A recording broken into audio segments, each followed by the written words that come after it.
You're a simp.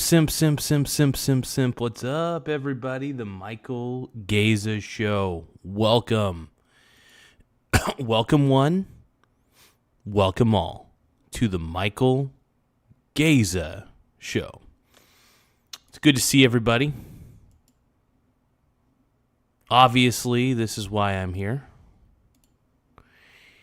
I'm here for you. I need you. 'Cause I need you and I want you crawling underneath my skin. Like the hunger, like the burning, to find the place I've never been. Now, I just cut my hair. No, I think that the agreement sucks. I think that, no, here's the thing. I'm actually not a fan of the agreement. Overall, I think it's okay. But when I heard that Iran wants to have a toll for all the ships to go through the Strait of Hormuz, sorry. You know what the Strait of Hormuz actually is? It's international water. Which means Iran has no jurisdiction over it. So they can't just bully people into paying a toll. No, here's the thing, man. Most of the agreement seems reasonable, but it definitely seemed very simpish on Trump's end. I get it. He's halting it. He's doing a 2-week ceasefire. But if Iran breaks any part of the deal, it's bombs away. Now, granted, I don't want to see any bloodshed. I'd rather there be no bloodshed, but I don't trust Iran. This is my problem. I do not trust Iran. Just want to let you know, I cut my hair. I'll even cut my hair and change my name. So I cut my hair earlier, about a half hour ago or so, and feels good.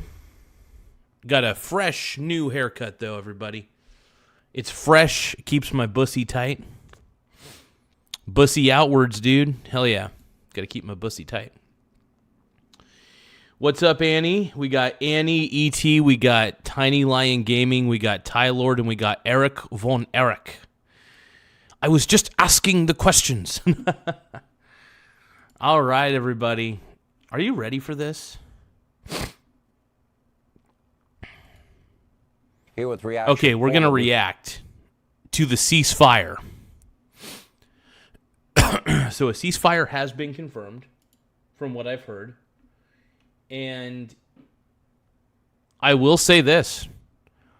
If they do not abide by the rules that are laid out, it's game over for Iran, man. It's game over for Iran if they do not abide by the rules laid out by us.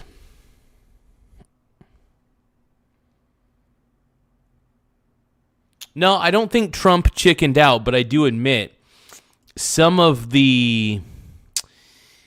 Because it was like a 10-point plan, and I do not believe... The irony is Iran wants reparations for what the U.S. did. Honestly, I think Iran needs to pay reparations for trying to make a nuclear weapon. That's what I think. Iran needs to pay the reparations.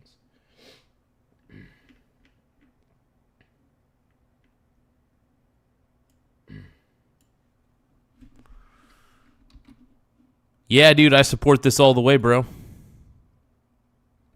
Why not? I'm a Latino, bro. I am Latino. I'm Latino, bro. Of course I support this. Latinos for Trump, baby. We're tired of being called Latinx or Latinx or whatever. Burritos. Let the rhythm take you over, burritos. Give me 1 second, you guys. I want more fucking burritos.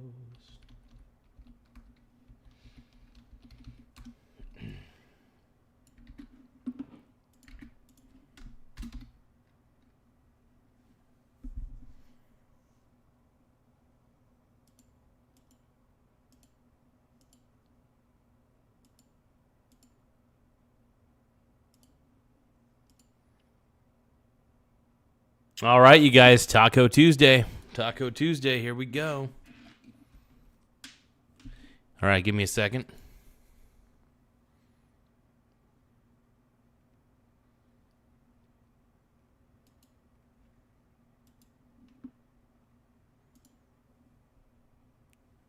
Oh, yeah. Oh. Because I'm going to come. Yum, yum, yum. All right, everybody. It is the Michael Garza Show. What up, Zaddy? Lieutenant General Keith Kellogg. Lieutenant General, let's talk to you about what you make of these new developments. We literally came within a couple of hours of, well, this being Bridge and Infrastructure Day. Damn.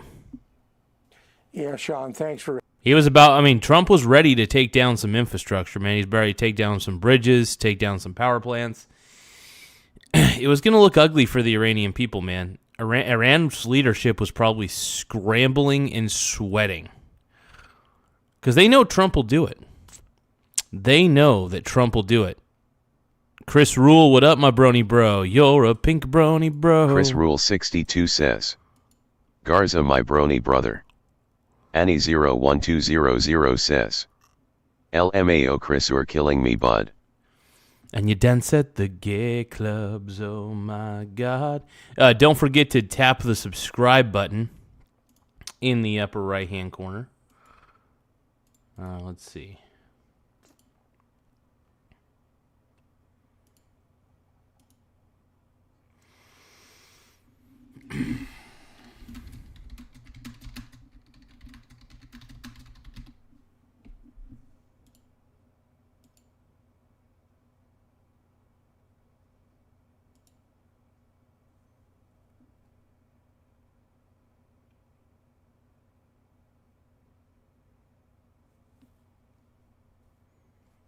Nah, dude. I'm mega, bro. I am full on mega. I'm about as mega as you can get, brony bro. I love the Make America Great Again movement. I'm not going to back away from that, bro. I'm not going to let the leftist bullies bully me. for having me. I'm good to be with you. Look, I remember Ronald Reagan saying to Gorbachev during the nuclear transactions and negotiations, trust but verify. I think that's what we need to do. When you look at their foreign minister, Arachi. Whoa. Randomgian at 9296 says, Garza Annie doesn't love me no more. I think it's good. Annie 01200 says, Chris, you rock. Annie is simping for Chris Rule, though, dude. Annie's simping for Chris Rule. She ain't simping for my boy Ty Lord, though, it looks like. No simpatry, dude. Annie 01200 Okay, Annie's simping for my says, boy. Okay, cool. Random guy I love ya buddy or the goat. Vacation time 247 says, they're just a bunch of meanies. You're a pink brony bro. He wrote a book on negotiations. Oh, yeah, don't forget to... by the way, if you guys love Donald Trump as much as I do, double tap the screen. If you guys think that J.D. Vance is the man, double tap the screen. If you guys think that Iran sucks, double tap the screen. If you guys think that Trump's simping just a little bit too much to the Iranian demands on this one, double tap the screen. Look, I love Trump. I think he's the man, but I'm not a fan of the idea of Iran demanding a toll for ships to come in and out of the Strait of Hormuz. Iran has no cards to deal with. In fact, I think Trump should have just been like, fuck you. That's what Trump should have done. He should have said, fuck you. You have no room to negotiate. We're just going to blow you to high heaven. I was hoping that Trump would say fuck you to this plan. I actually kind of hate it. The rest of it's good. But, dude, it kind of feels like bullshit, bro. Called it marketplace negotiations. He's one of those guys, think of going in and buying a rug at a Mideast barter, just back and forth. And I would caution him very much so that past his prologue, sort of like Shakespeare said in the play The Tempest, when you look what Donald Trump has done, he's an action verb personalized. It's what he did in the first term. Yeah, Saddam okay. Hussein, Bashar Assad hit his people with nerve gas. It was a red line that was never promised and fulfilled by Obama. President Trump went in. He actually attacked the places that launched the nerve gas from. He actually moved the embassy from Tel Aviv to Jerusalem after 37 waivers from previous presidents. He went after and he walked away from the Joint Comprehensive Plan of Action. He killed Soleimani. He did all this and cost. I mean, Trump did a lot. Trump has actually accomplished a lot, not only in his first term, but Trump has also accomplished a lot during his second. The Iranians, this is a guy who means what he says, and be very careful about it. If in 2 weeks they keep postulating and don't come to an agreement, I would say we're going to take Karg Island, which is their economic lifeline. We will take the islands in the Straits, Geisham Island and Lanark Island. We'll make sure that the Straits stay open. We'll make sure that the flow of oil is good, and we'll control it. So this is one of those you tell the Iranians, look, this is a guy you're dealing with right now who means what he says. He's not like other presidents who've said things and never delivered. He will deliver. I will admit, Trump is delivering, but in this instance, I am still not a fan of some of the compromises. I'm glad that the Strait of Hormuz is opening back up, but there should be zero. None of these ships owe Iran a toll. Iran does not deserve a single ounce of money. Iran deserves nothing. The moment that they said that there was going to be a toll, Donald Trump should have slapped them in the face. No toll. No compromises on this, man. At least I believe there shouldn't be.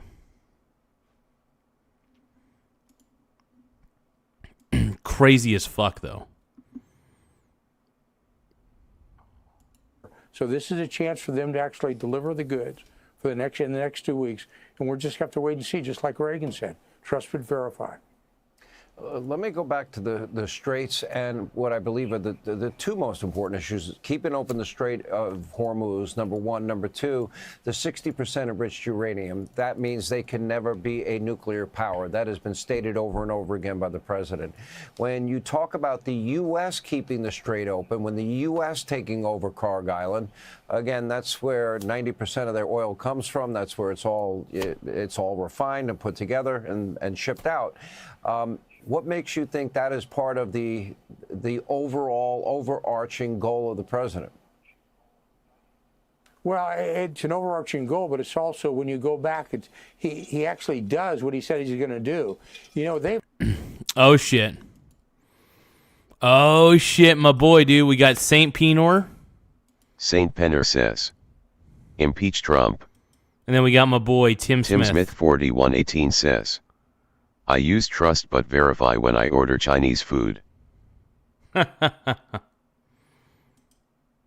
Tim Smith 4118 says, Carb Island. How much Garza chili mac do they have? That's on all there? you need, dude. You need the Michael Garza chili mac to survive. That's all you need, bro.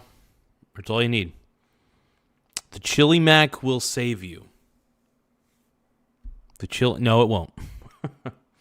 God, my chili mac, I like my chili mac. I'm okay with my chili mac. But my girlfriend is not. Oh, Annie and Chris are gonna have maybe a three-way. I don't know. Okay, never mind.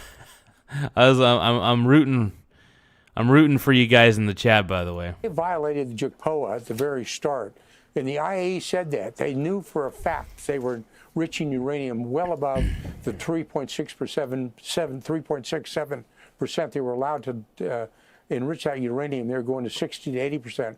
You're getting your weapons. Yeah, they were trying, dude. Honestly, when you're enriching that much uranium, you know what you're trying to do. You know what you're trying to do. You're trying to put it in a nuclear weapon. You're trying to make a nuclear weapon. It's so obvious. It's clear as day. The liberals don't understand it. But yeah, no, the question I'm posing for you guys today is Donald Trump simping for Iran? That is the question. Granted, I'm glad there's no more bloodshed for now. But did he simp? Did he simp in this deal? That is the question that we have to ask. Oh my God.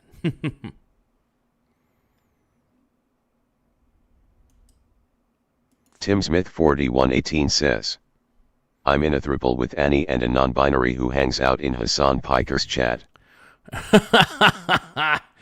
Tim Smith, man, honestly, S-tier comments, the GOAT. The greatest of all time. Thank you so much. Dude, Tim Smith is the man. By the way, make sure you guys hey guys, if you guys love Donald Trump as much as I do, please double tap the screen.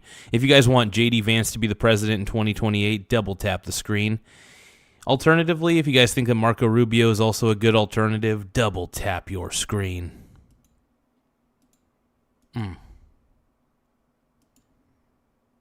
Grade, which is 90%.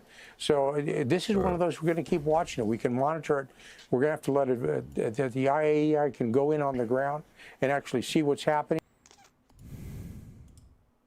Random Gian at 9296 says, Tim WTF. I don't even think Tim Chris knows Rule what he's saying. 62 says, Annie, I'm still waiting on a response. I think, here's the thing, I think Tim Smith is high on my chili mac. He took in too much of my chili mac, and now he's now he took in too much chili mac, man. And making sure that nothing's happening with the enrichment of uranium.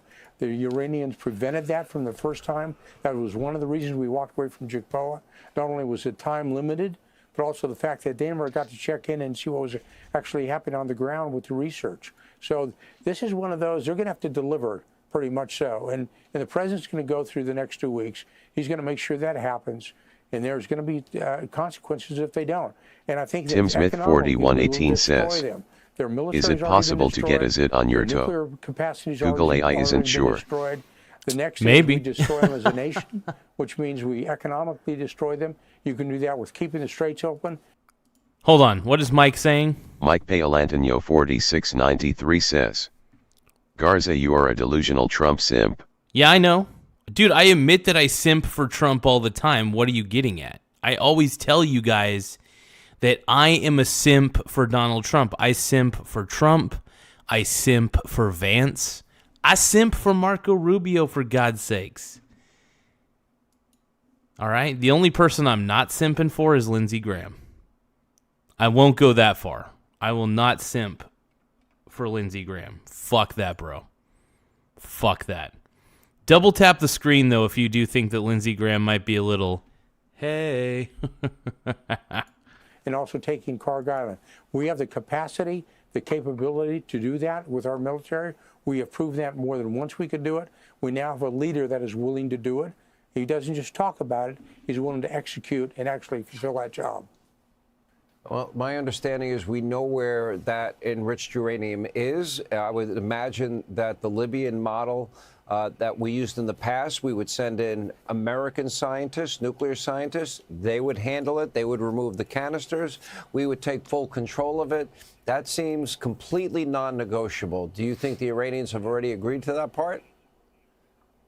Well, they should. I mean, that's where it goes back to the type of individual they're dealing with. Yeah, here's the thing. I don't think Iran deserves any uranium at this point. They're a country that should never, and I mean, Iran is a country that should never, ever, ever, ever, never have a nuclear weapon. Period. End of story. There is no negotiation on this one. They should never have a nuclear weapon. Period. I would like to believe people can understand that, but then again, I don't even know. I don't even know if people understand half the shit they even believe. But it's fucking wild, man.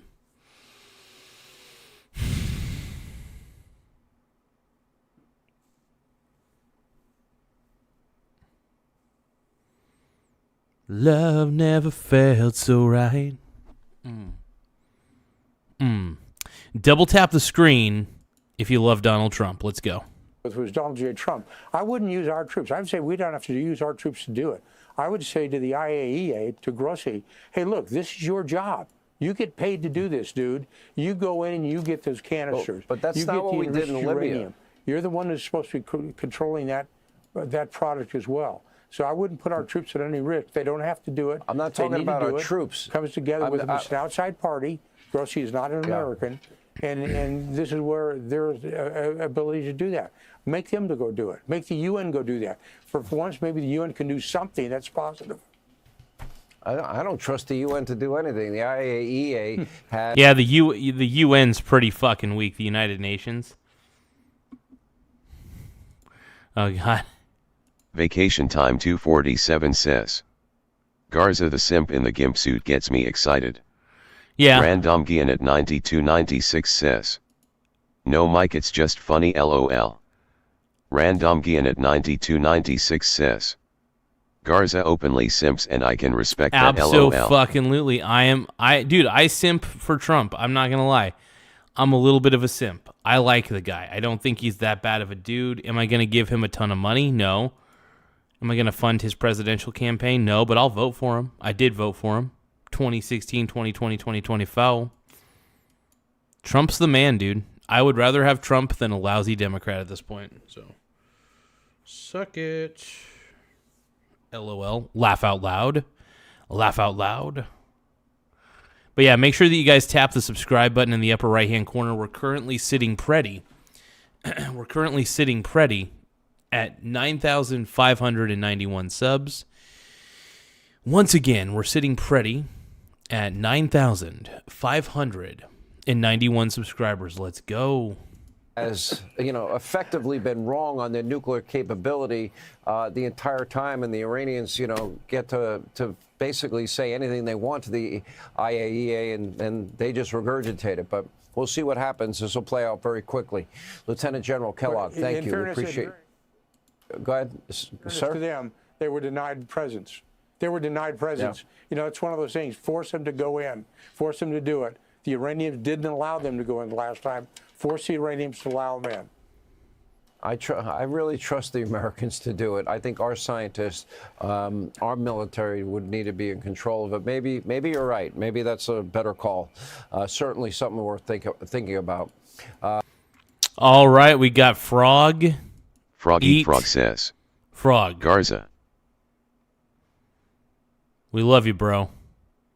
We love Frog Eat Frog. We believe in the Frog Eat Frog.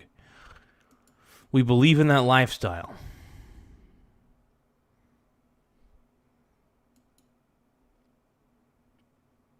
I don't know why he plays. My man Frog Eat Frog likes to play tummy sticks.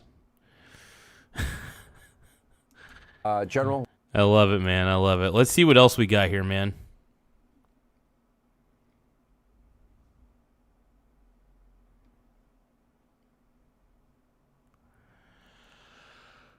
Let's just look up Trump.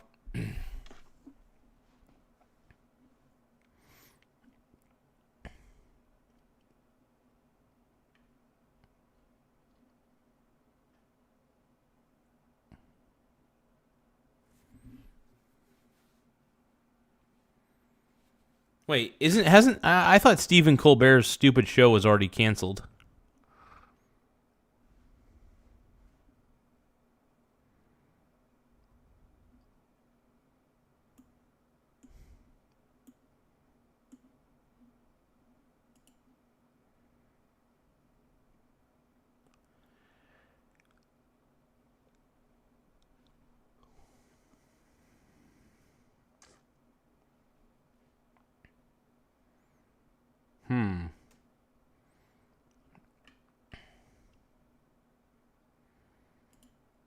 Because it enables them to regroup, but on the other hand, just issued a Truth Social from the White House saying this: based on conversations with Prime Minister Sharif Small and Wiener Field Marshal Gang Munir of Pakistan, and wherein they requested that I hold So what happened to Asmund?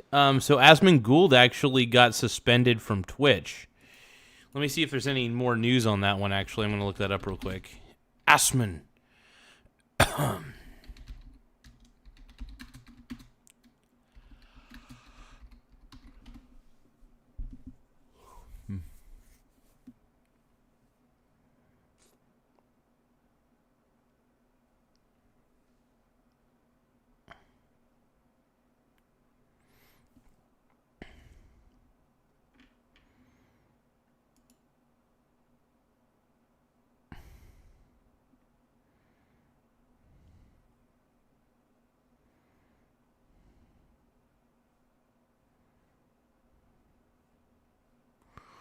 Well, never mind. It doesn't matter.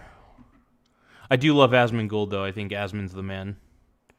You guys, don't forget to double tap the screen if you love Trump. If you love this channel, by the way, double tap the screen. Let's go. Hold off the destructive force being sent tonight to Iran and subject to the Islamic Republic of Iran, agreeing to the complete, immediate, and safe opening of the Strait of Hormuz. I agree to suspend the bombing and attack of Iran for a period of 2 weeks. This will be a double-sided ceasefire. The reason for doing so is that we have already met and exceeded. All I want is a double-sided dildo. I mean, what? I didn't say that. I did say that. Oh my God. I just want a double-sided. All military objectives and are very far along with a definitive agreement concerning long-term peace with Iran and peace in the Middle East. We received a 10-point proposal from Iran and believe it is a workable basis on. Absolutely, Larson Christopher. Larson Christopher says, some crybabies complain loud enough. Yeah, man, yeah. Yeah, I mean, he got suspended because he basically said that third worlders' opinions of the U.S. don't really matter at the end of the day. That's all he said. I mean, that's not even a bad thing. And it could have been other things that he said as far as I know, but yeah. Honestly, Asmund Gould's absolutely right on that. Why should we give two craps what somebody from a third world country thinks? I mean, why? I mean, I agree with Asmund on that one. He's completely, absolutely 100% correct. Looks like Bills fan 17 subscribed. Small Wiener Gang. Give you a shout out. Thank you, Bills fan 17. I appreciate you. That's the sound of my cheeks clapping right there.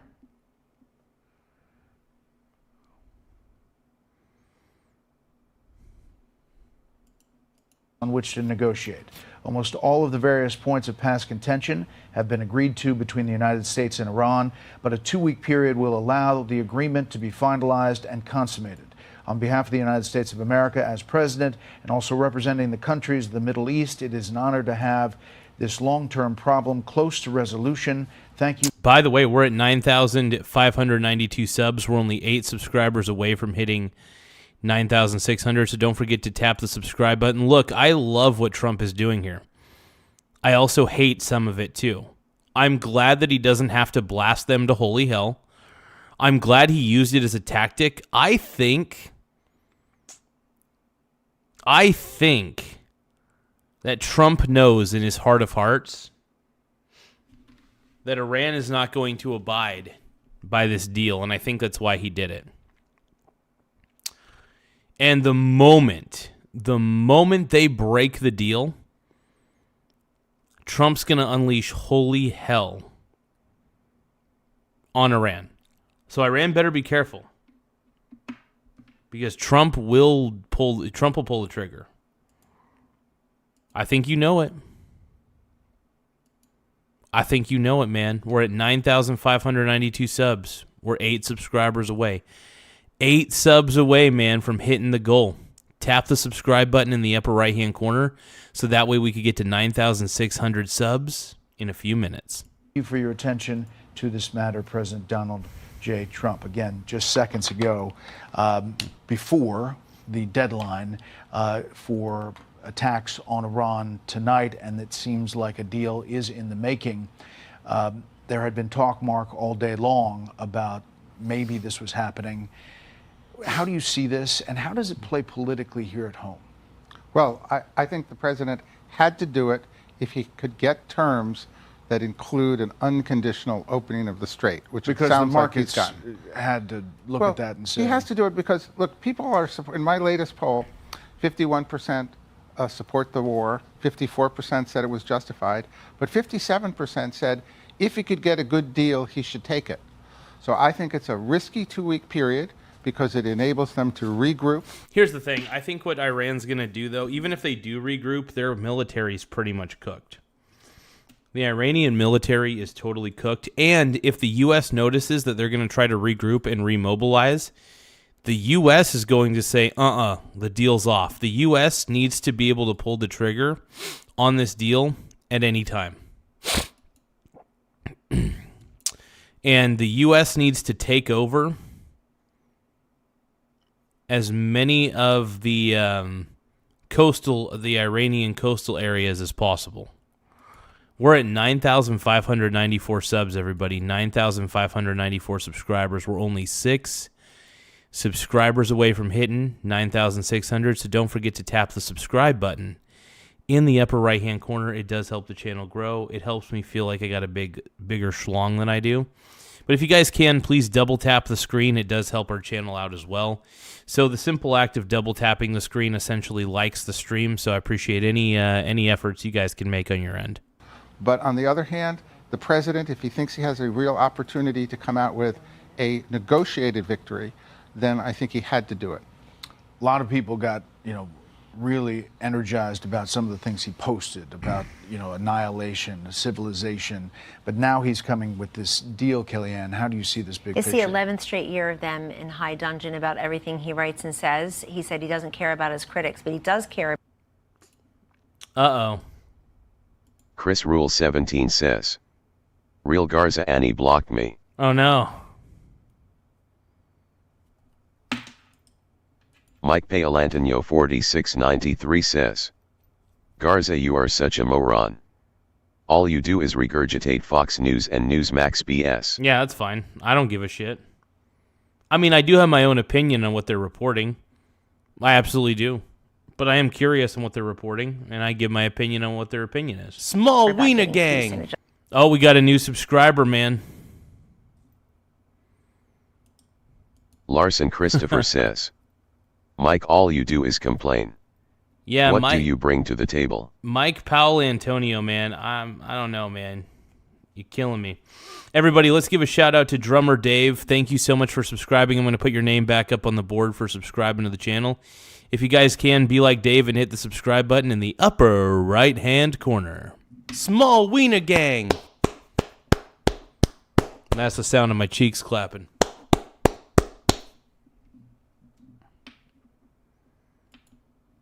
Just cause here. He does care about oil flowing again. If he gets a deal, the ultimate deal maker, part of how he wins these elections, Brett, then that will matter to people. There's one group that he's not mentioning at all. They're called Europe and NATO. It's really fascinating what's happened there in a short amount of time. You even have Vladimir Zelensky running around in these Gulf state countries saying, I'm not getting weapons, I'm giving them to you and giving you our intelligence for the last couple of years in this war with Russia. It's really fascinating what's happened there in short order. NATO's coming to the White House tomorrow. I think Mark Rutte, the Secretary General himself, has forged a good relationship with Trump, but the NATO countries have not, and he's not even mentioning them as part of this deal. This is all about the countries around Iran. Look, this is what we expect from presidents. You're not going to get a good deal unless you pressure, and they think that you're serious.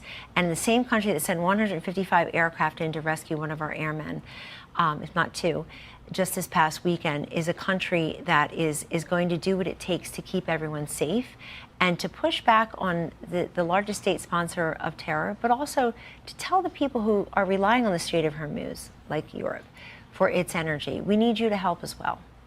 I mean, we just did this breakdown of how much flows through that strait. It's remarkable. Our oil does not as much, but fertilizer does. It's a big part of the world economy. There's a lot of stuff going. There's more than just oil going through that strait. So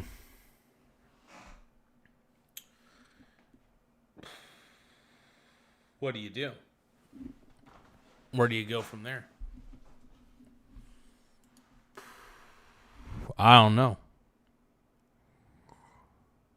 Hey, I'm not going to argue with you, man. I'm not going to argue with you, bro. Mike, you're probably right. I don't care if I have a low look, if I have a low IQ take on something, I don't give a shit.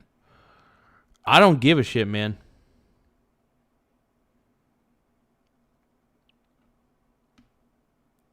But yeah, no, I don't give a shit. Economy. Well, it's a big part of the world economy. I give a few low IQ takes every once in a while. But the U.S. could sustain a 60 or 90-day war because there's about 20 By the way, you guys, double tap the screen if you guys think I'm the man. million barrels a day that we consume. $50 extra, it's about $1 billion a day.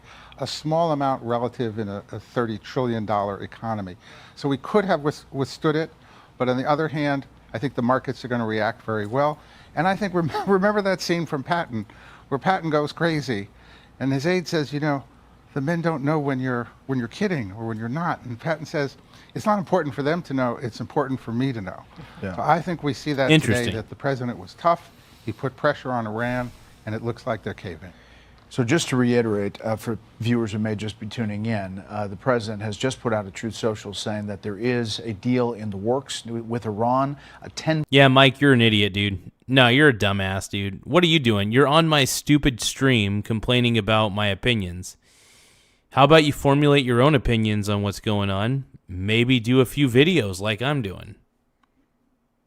If you think that your opinions are so much better than mine, do your own video. Set up your camera.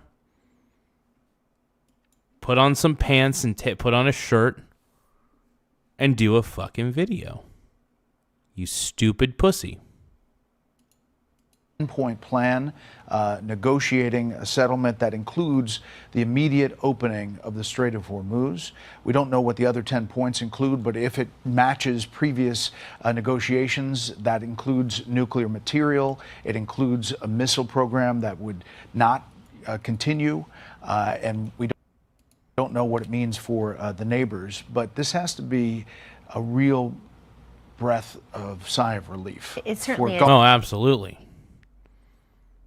It's probably a sigh of relief for Iran. All Arab allies, that's especially. right. And the president said this will be a 4 to 6 week war. We're still within that zone. He also last week reminded us all, Brett, Vietnam 19 years, Iraq War 7 or 8, World War II and Korea 3 years apiece. 4 to 6 weeks. I know we're an impatient country with pace of change and pace of conclusion these days, but he can claim victory. And I think the negotiated 10-point settlement, whatever it ends up looking like, this is news, as you say, starting with the Strait of Hormuz just shows everybody is serious here. And I think that this will be part of his security and affordability agenda in ways that are very important. Be sure to like and subscribe for all the Fox News. So in summary, what I think they're trying to say is, I think that they believe Trump is on the right track with this. I kind of don't in some aspects because I don't trust Iran. I just don't think you could really negotiate with them. I think Iran's a shitty country. I really do. Mainly they have a shitty government. But I am happy that Trump at least came to some sort of agreement. It was required. I mean, it needed to happen.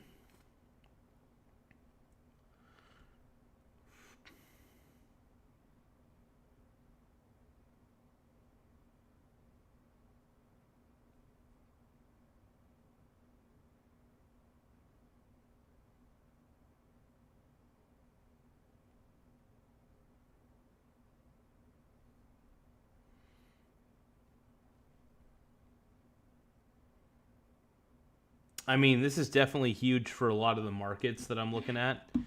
I was able to sell silver in the overnight market for a pretty good profit, so I'm pretty happy about that. Selling SLV during the overnight is so amazing. Buying on the dip and then selling in the aftermarket after overnight markets, unbelievable, man.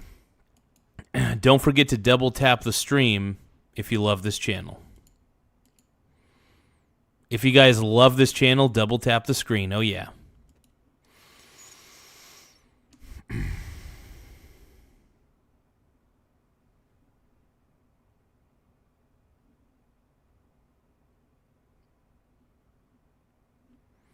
Oh. Good evening, everyone. I'm Laura Ingraham. This is the Ingraham Angle. Thank you, as always. Let's see what Laura Ingraham said. Let's take a look. For joining us. We start tonight with a very big Fox News alert. The deadline is off, and we have what's being called a double-sided ceasefire. A live report from the region in moments. Now, I want to tell you how we were scheduled to start the show. I spent all afternoon writing the script. Started like this. Tick-tock. T-minus 59 minutes, 30 seconds. Until Donald Trump's 8 p.m. deadline for Iran to reopen the Strait of Hormuz. But just moments ago. Oh, yeah, I saw that earlier, by the way, BBT Bob. Hold on, let me pull it up real quick. I'm going to make sure there's no, like, gape horn in there.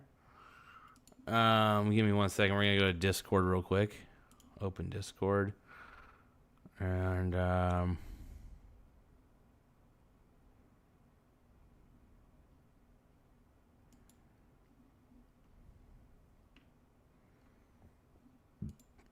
amazing.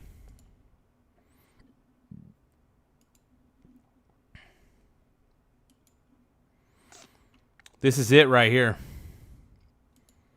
This is art right here. That's art.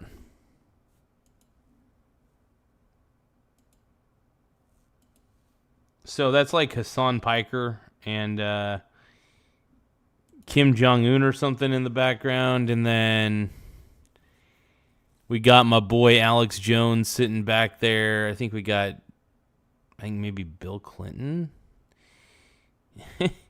I don't know. I love all the baby oil, though, surrounding like the candle and stuff. There's just baby oil everywhere. This is a great photo. This is honestly one of the best photos I've ever seen. And then here's me, the Continental. I look actually really badass in this. I look super cool, to be honest. I'm not going to lie. This makes me look cooler than I really am.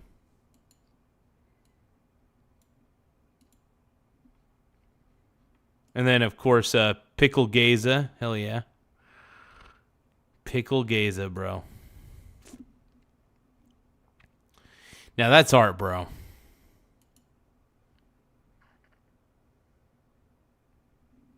That is art. Make sure that you guys tap the subscribe button, though, if you guys can. In the upper right-hand corner, tap subscribe. We're at 9,595 subscribers. We're only 5 subs away. I get this. We're only 5 subscribers away from hitting 9,600. 5 frickin' subs away. How crazy is that? It's pretty wild, huh? 5 subscribers away. Can you believe it? I don't know if I can, bro. Donald Trump posted this. Fruity was Jason and it's Bourne. The entire Truth Social post where That's a good one. That's a good one, based Larson. on conversations with Prime Minister Shehbaz Sharif and Field Marshal Asim Munir of Pakistan, and wherein they requested that I hold off the destructive force being sent tonight to Iran. And it continues to go on, and I just got off the phone with President Trump. And I will say this, we'll read the whole post later. I literally just had to rewrite the whole show. He was extremely serious in my conversation with him just now. And he was also cautiously but seriously optimistic. He told me that.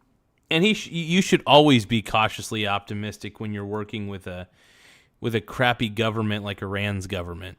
Iran's got a really, really shitty government. And you got to be careful, man, when you're working with a crappy government, bro.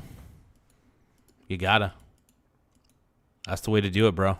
That the negotiations are and were incredibly complex. He does not want them jeopardized. There still needs to be an announced agreement. And, of course, we all know in this part of the world, anything can happen. But it sure looks like Iran blinked. So, again, the Truth Social post, now I will read it. Based on conversation with Prime Minister Shehbaz Sharif and the Field Marshal Asim Munir of Pakistan, and wherein they requested that I hold off on the destructive force being sent tonight to Iran, and subject to the Islamic Republic of Iran agreeing to the complete, immediate, and safe opening of the Strait of Hormuz. That's key. I agreed to suspend the bombing and the attack of Iran for a period of 2 weeks. This will be a double-sided ceasefire. The reason for doing so is that we have already met and exceeded all military objectives and are very far along. That is true. I mean, Iran's military really is cooked. Their navy has been completely sunken. Their leadership is non-existent at this point. So, what can you do? What can you do?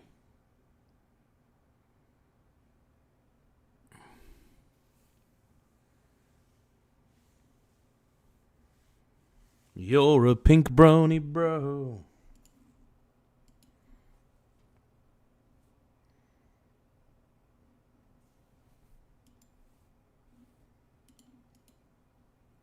With a definitive agreement concerning long-term peace with Iran and peace in the Middle East.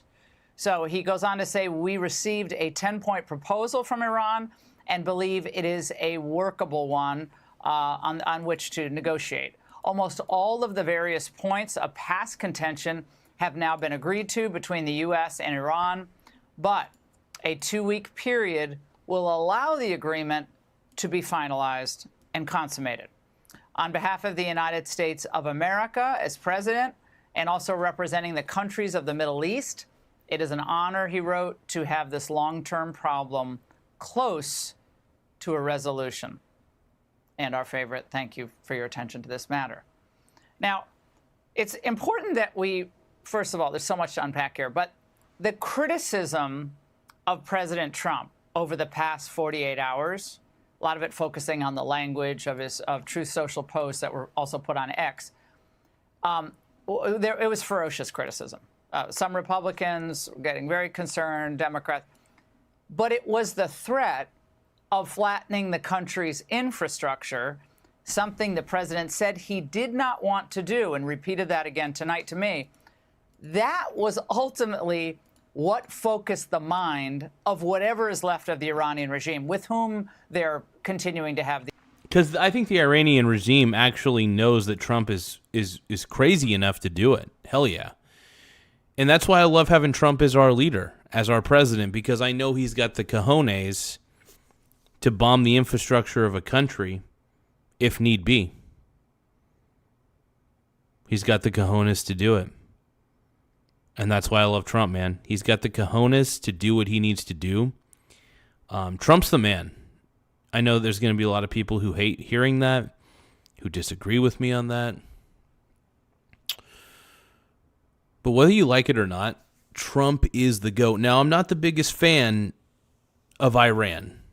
I don't trust Iran's government. I think that Iran's government's trying to play us. I just don't think you should trust Iran's government. Period. End of story.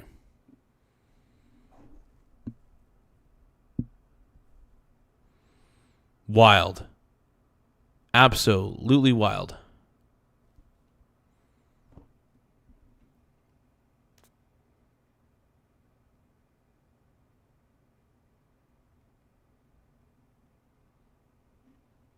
He's not abusing his power. In fact, Donald Trump is using his power correctly. He is on the right path, man. You may not agree with the path, but it is the right path. It's what we elected him to do. And look, this hasn't really been a war. You know what this has been? It's been an annihilation. This isn't a war, it's an annihilation. So yeah, if you guys want, double tap the screen if you love Trump. If you guys want JD Vance 2028, please double tap the screen. Let's go. I love what Donald Trump's doing, man.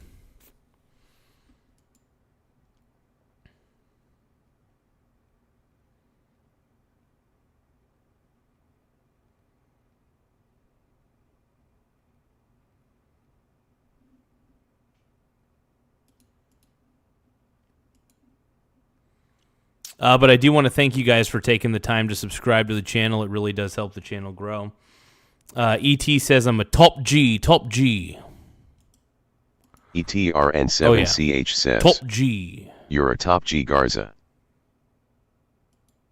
Thank you for tapping, bro. Tap it with your tip. Tap it with your tip. Double tap the screen to like the stream. One more time. Double tap the screen to like the stream. It really does help the channel grow. Makes me feel sexy in more ways than one.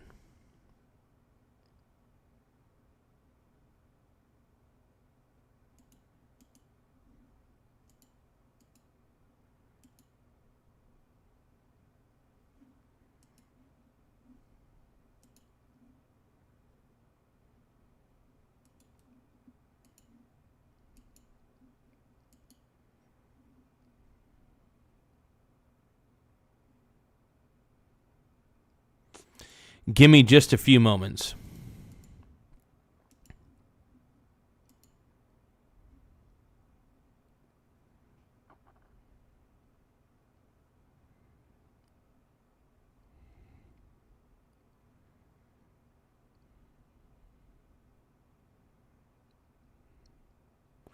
Yeah, no, here's the thing. Here's the thing. Trump wanting to do this 30 years ago, of course. That's absolutely fine.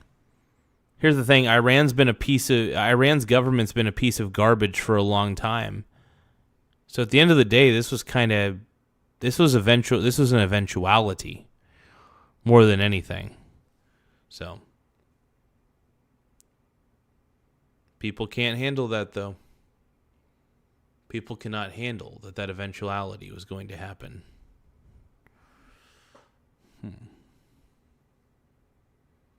I know.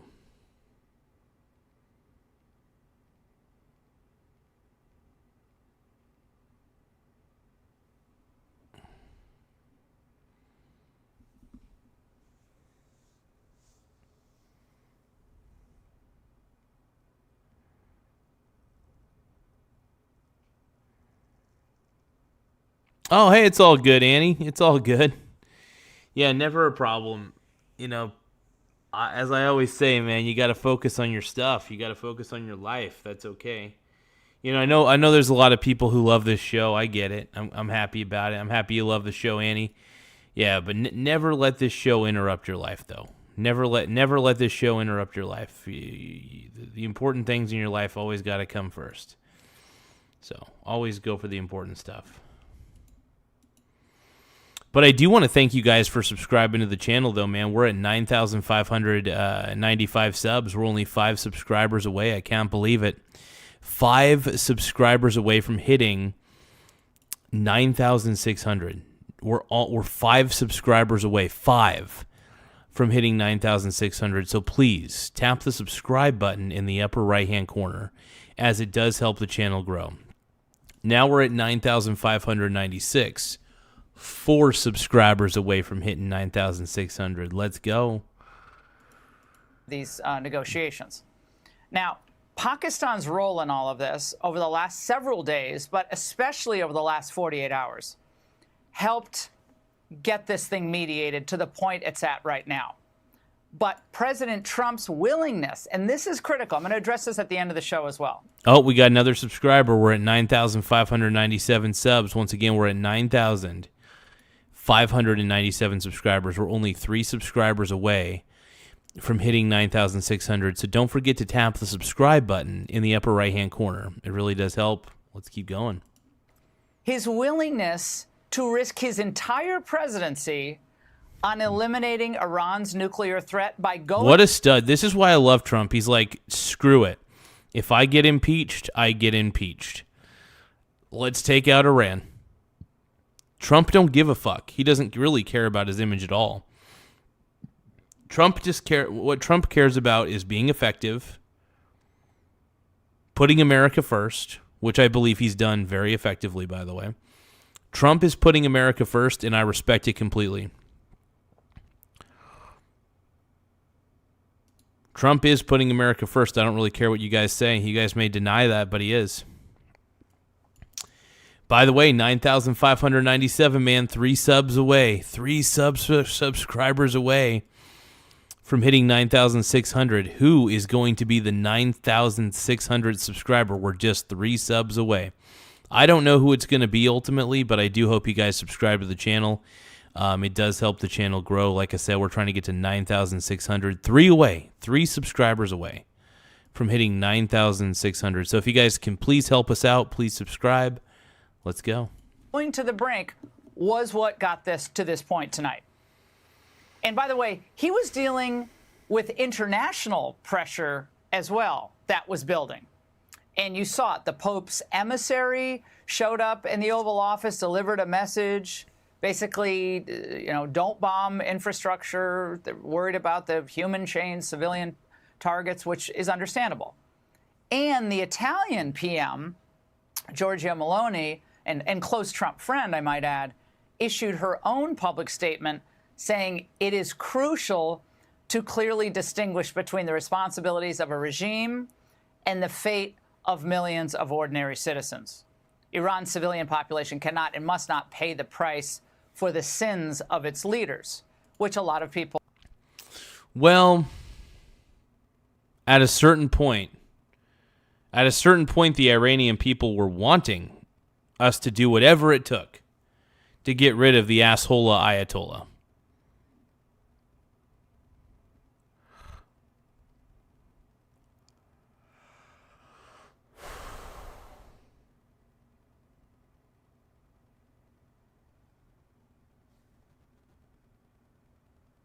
I should probably drink some water.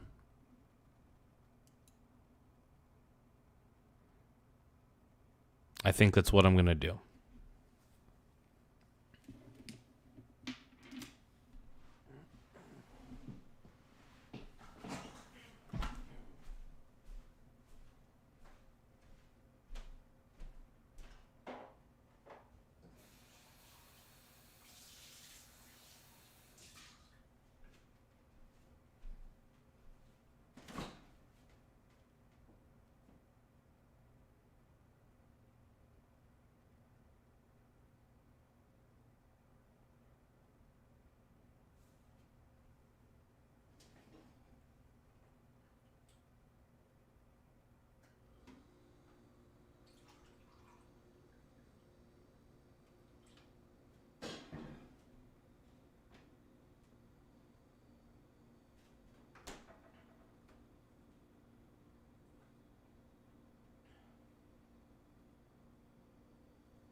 Okay. Back to the show. Agreed with in Europe and many here in the United States. But as all of this criticism was swirling, the administration, whether it was a head fake or whether it was just a negotiating style, the administration itself remained united. J.D. Vance was in Budapest today. We feel confident that we can get a response, whether it's positive or negative. We're going to get a response from the Iranians by 8 o'clock tonight. I hope they make the right response. We've got tools in our toolkit that we so far haven't decided to use. The President of the United States can decide to use them, and he will decide to use them if the Iranians don't change their course of conduct. And as the deadline... Yeah, honestly, if Iran... Look, I just don't trust Iran. I think J.D. Vance in his heart of hearts doesn't trust Iran either. And I don't think he can. Even if they agree to the ceasefire, I think Trump's going to have to do something drastic. It's probably going to come down to that, man.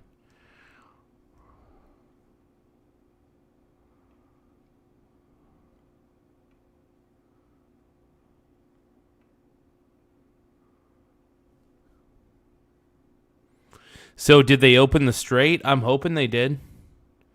I don't know if they did. I'm not too sure, actually. Line loomed all day long. U.S. and Israeli forces, again, this was part of it, continued to pound Iranian targets. Pound it. Including the critical real estate of Karg Island, out of which... By the way, the bombing of Karg Island was actually very smart. You guys may not agree with it. I don't give a crap. It was smart. It was the right move.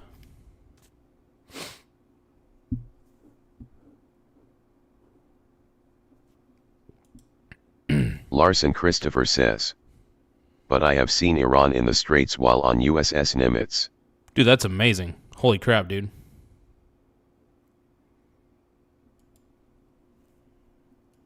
What, 90% of Iranian oil is shipped. So for its part, at the same time, Iran threatened to hit energy infrastructure in the Gulf if the U.S. bombed tonight. I don't know how seriously we took that, but nevertheless, that's what... Yeah, I'm not sure if we're getting to tomorrow's teaching tonight. We'll see. We'll see. I've been hesitant to want to watch tomorrow's teachings, though. I've just been so hesitant.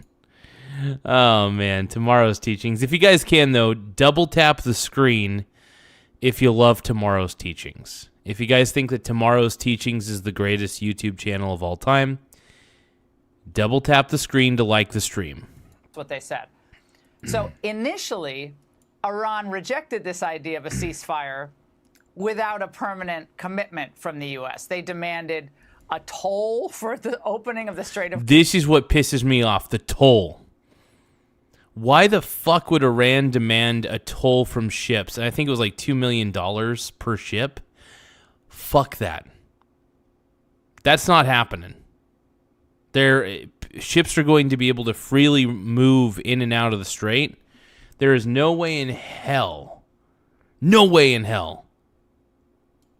Screw that, dude. Screw Iran. They're not getting any money out of any of this. They don't deserve anything. Their government deserves to be demolished. All of it. The people deserve a good life. They deserve a good government.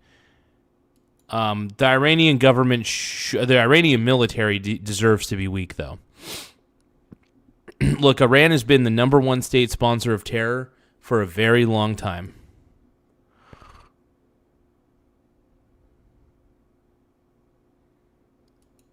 Foremost, that was a total non-starter. And total amnesty, as we understand it, for its, whatever is left of its top officials. Both. Oh, we just hit 9,600, you guys. We're officially at 9,600, which means we are only 400 subscribers away from hitting 10,000 subs. I repeat, we are now officially, the Michael Garza Show is officially 400 subscribers away from hitting 10,000 subscribers. Can you believe it? Please tap the subscribe button in the upper right-hand corner. This is a time to celebrate. This is a time for glory. I appreciate all you guys. Both were not going to be given or guaranteed by the United States. So again, politically, militarily, everything was on the line. Because even some of President Trump's most committed MAGA supporters they're getting anxious, holding their breath. All right, let's see here. Annie01200 says, woohoo. ETRN7CH says, good fucking job, Garza. Reality Church 5541 says, nope. I'm leaving. Ung.o.c says, Garza is pathetic. BPD Bob says, noise. Bob. Nightbot says, want to support the channel. Nightbot. VIP is just $link. Do you guys want to be a VIP member? It's only 99 cents per month. And it does support the channel in a lot of ways. So if you guys can become members, that's great. If not, I understand. But just remember, it's only 99 cents per month and you can cancel at any time.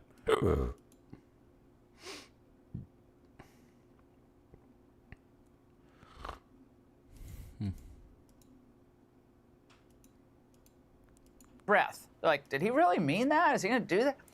And notoriously hawkish Wall Street Journal cautioned the president to pick tonight's targets wisely. They wrote a whole editorial on this, saying, try to distinguish between infrastructure that has a military purpose and infrastructure that could be destroyed and just completely ruin the lives of innocent people in Iran, the people we were supposedly trying to help. So naturally, as all this was happening, as all this was playing out, they were getting tons of support in the usual outlets, media outlets, et cetera, against President Trump, saying he's a war criminal. Naturally, the Democrats thought, oh, this is our opening. We got it. We got MAGA cornered. We got Trump cornered. And then after protecting Joe Biden, I love this, for 4 years, Democrats and AOC included, and the media, were issuing these urgent demands all day long for members of Trump's cabinet to invoke the 25th Amendment, and because of his posts on Truth Social, to remove him from office. 30 House Democrats have signed on to this meaningless effort so far. Yeah, it's not going to happen. You're not going to remove Donald Trump from office just because he's made a few tweets that you disapprove of. Donald Trump's on the right path. You know it. All you Democrats out there, you know that Trump's on the right path. And you guys are not going to be able to invoke the 25th Amendment. That is so stupid. The Democrats are so fucking delusional. Every time they think they have some sort of grandiose idea, it always fails. The 34 counts against Trump were dropped.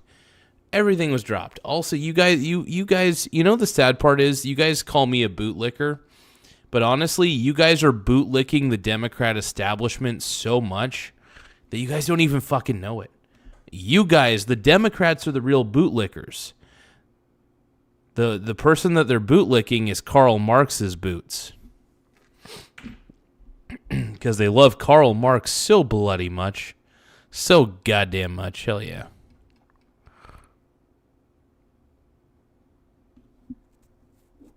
Alex Jones wants the 25th. Alex Jones does anything for clicks. I do a lot of stuff for clicks, not going to lie.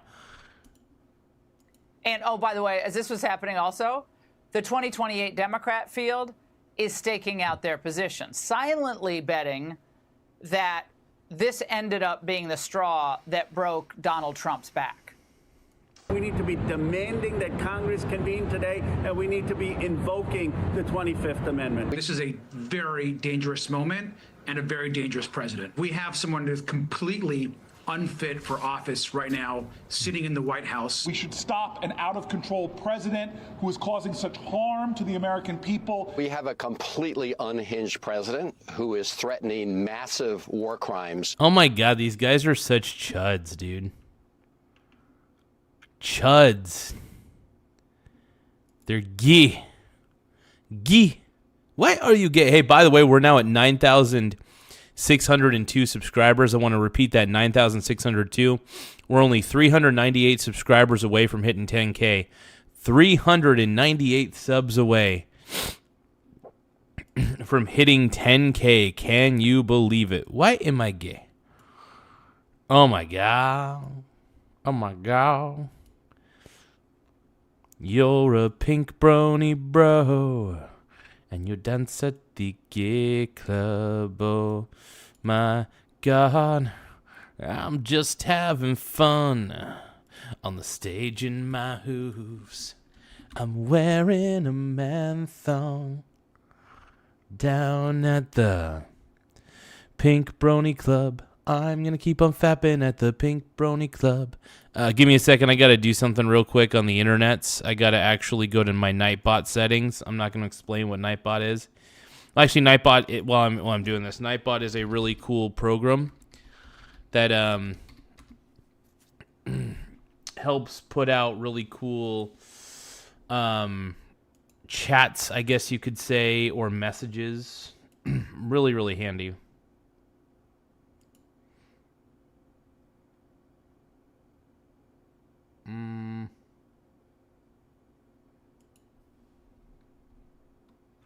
It's late again. Cross the bar, night just begins. Her search will end. But then she's been made to lie. She's out of the airwaves and into the spotlight. She can make it right. There's gotta be somewhere to bring back the first sight.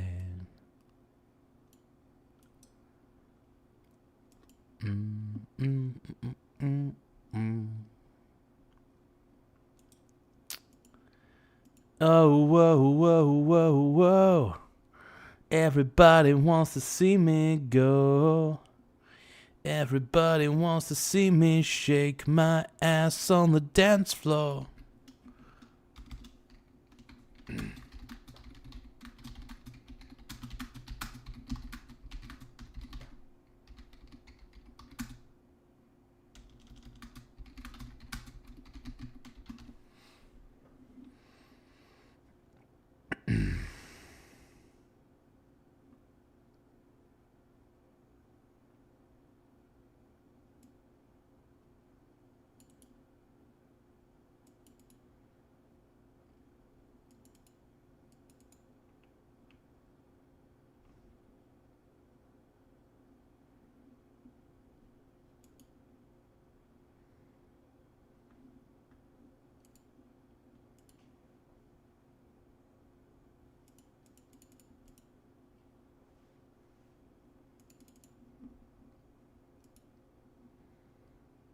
When was the last time Nightbot put on here? Let's see.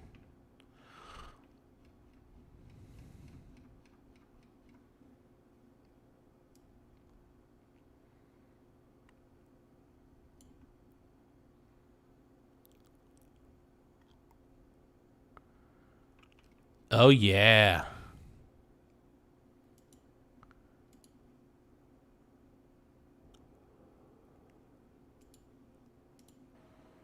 Okay, so actually tonight's news is actually bad news for them. I'm sorry, I'm going to say it the way it is. They always underestimate Trump. And as for 2028 Van Halen, who we just saw, he has the charisma of a mollusk. So we were at the precipice here. We had to rewrite the script. By the way, we're now at 9,604 subscribers. Fuck you, Billy. Yeah. You know, Billy told me that this was just a hobby, and it wasn't really going anywhere, essentially. And he was being a total piece of shit to me. He's been a piece of shit to me for a bit, and because he's emotionally manipulative. I don't like it. You don't try to control me. I allowed it to happen for far too long. It happened every time, like not every time we would hang out or anything, but it would happen enough to where it got old fast. Because I don't like being guilt tripped at all. Period. End of story. But yeah, Billy, you want to know why I'm focusing on my channel a lot, Billy? Do you want to know why I'm focusing on my channel so much, bro? Well, now I am. I'm focusing on it now even more than ever. Now more than ever, I'm focusing on it. Because you crossed the line, bud. You crossed the line. Treated me like shit for the last time, bro. Not gonna take it. Just not gonna take it. Billy was somebody who used to be my friend. He started treating me like shit. And then would basically make me apologize because I don't know. It was confusing. I got tired of it. I'm still pissed off. I don't want to be his friend anymore. It's become too much to handle. I have never, if I can't be me, if I have to walk around eggshells around this bastard, then fuck it.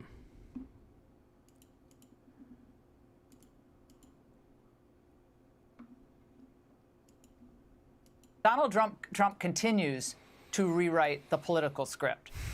Democrats believe they finally had Trump and the entire MAGA movement. No, yeah, my buddy was gaslighting me to no end, dude. I fucking hated it. It was gaslighting. It was absolute fucking gaslighting, by the way. I can't think of any other way to describe it. It was gaslighting, man.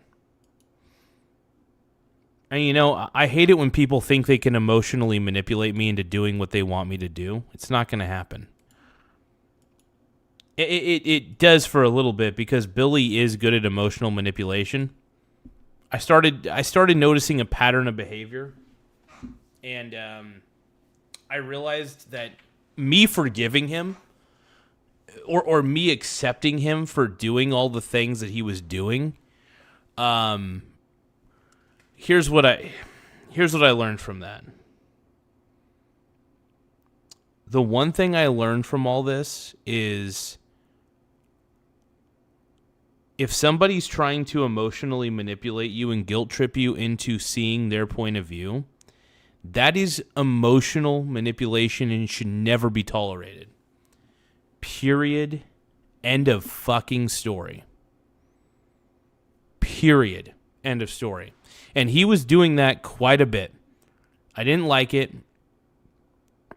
And, he basically said that what I was doing on YouTube was simply a hobby and it basically wasn't going anywhere. It wasn't making me any money.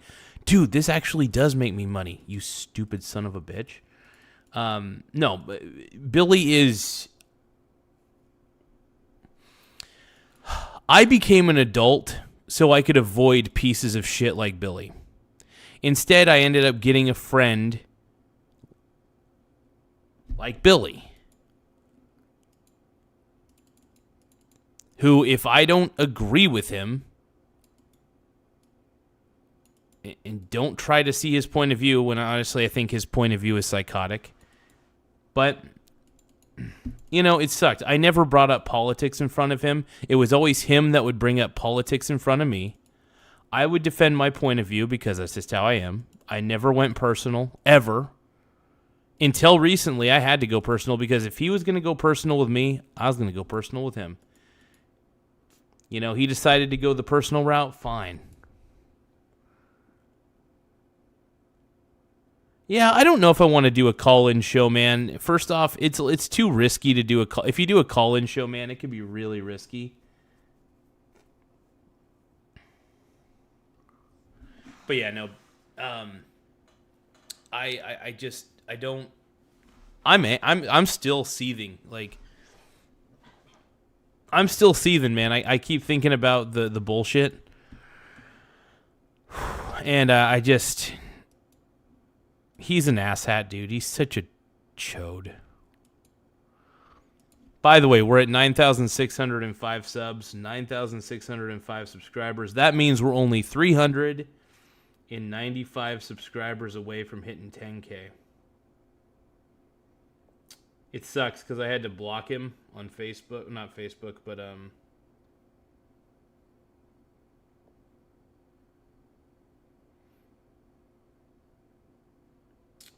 But yeah, I had to block his phone number basically so that way he couldn't call me or text me.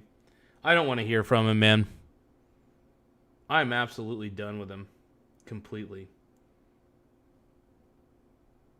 And this is one of those decisions where I felt bad about it at first. I don't feel bad about it anymore. Because he constantly did everything he could to make me feel like shit.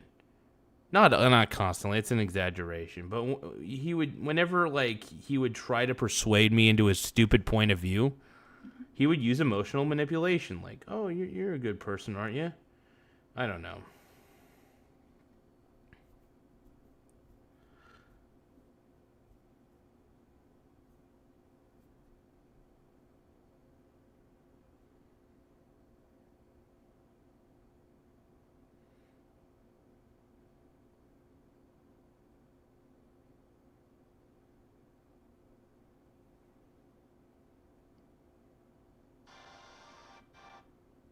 But no, man.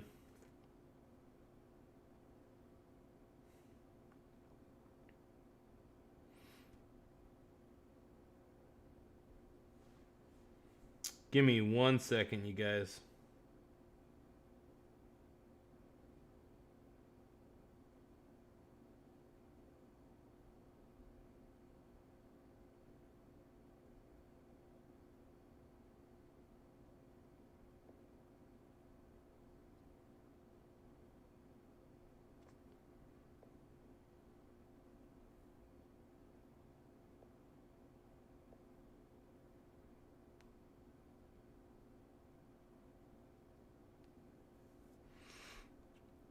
Oh, silver's going up. Hold on.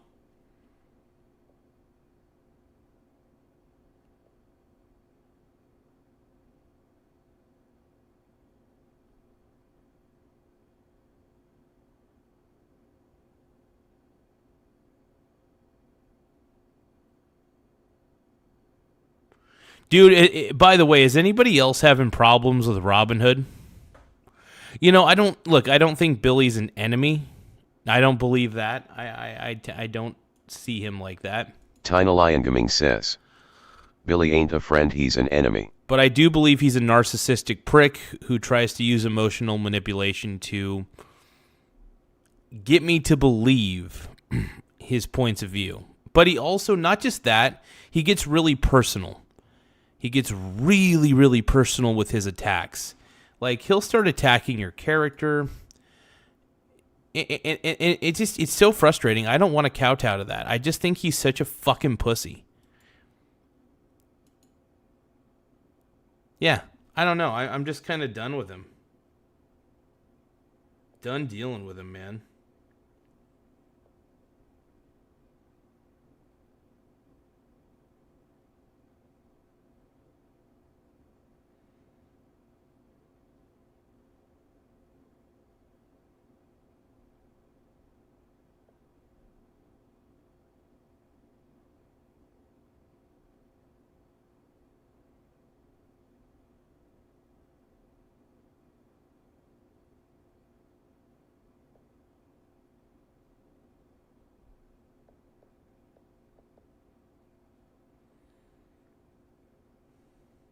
Okay, I think I was able to sell a little bit of silver at $70.18 per share.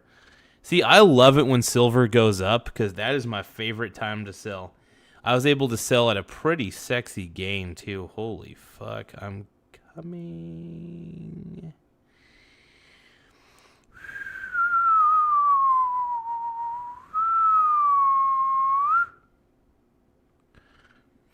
Look at me.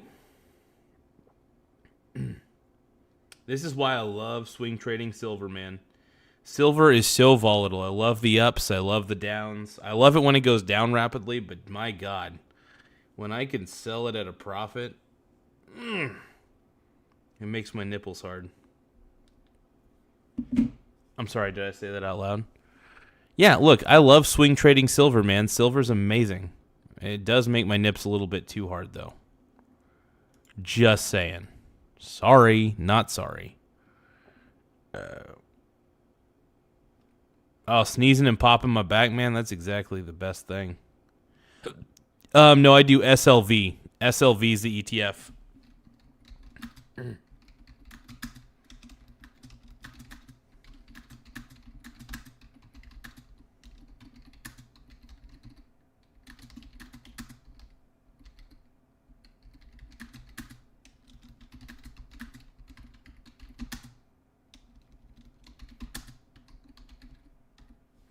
But yeah, not financial advice, but SLV is the ETF that I specifically use for swing trading. That information is just for educational and entertainment purposes only, and just documenting what I do. So,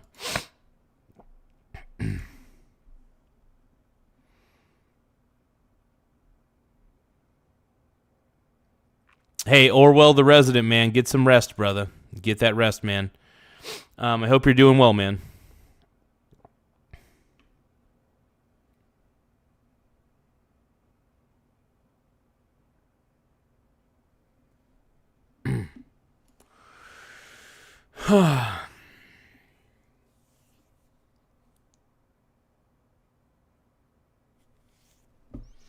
But yeah, no, I'm not going to lie. I'm a little bit depressed. I didn't want it to come down to this, but I've grown so tired. I've grown fatigued from his behavior, from Billy's behavior.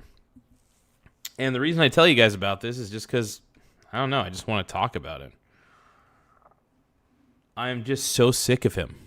I'm so sick of him being a piece of shit, thinking he can get away with it, emotionally manipulating me, personally attacking me for not agreeing with him. When it gets personal, that's when it gets problematic.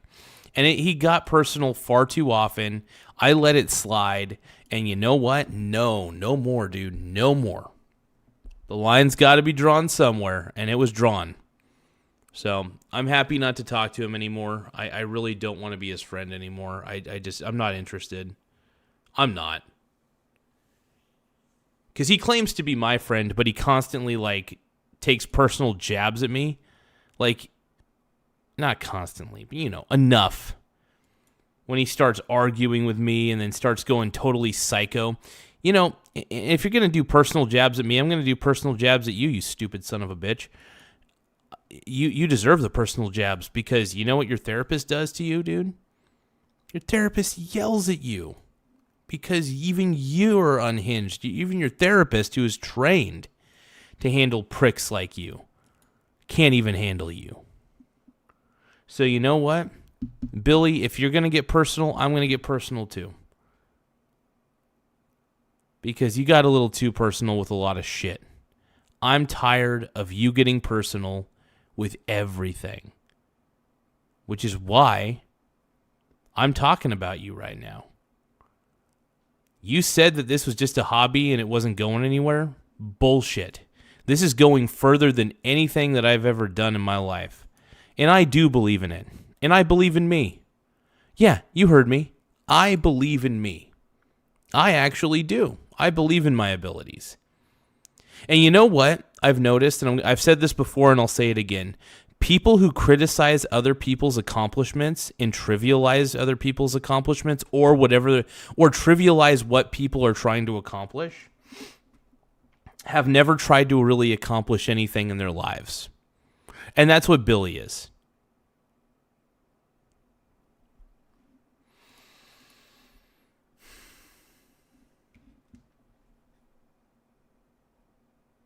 I'm going to read you some of the fucking text messages, by the way. This is how pissed I am at him. I don't even care. He's a fucking prick. Let me read him.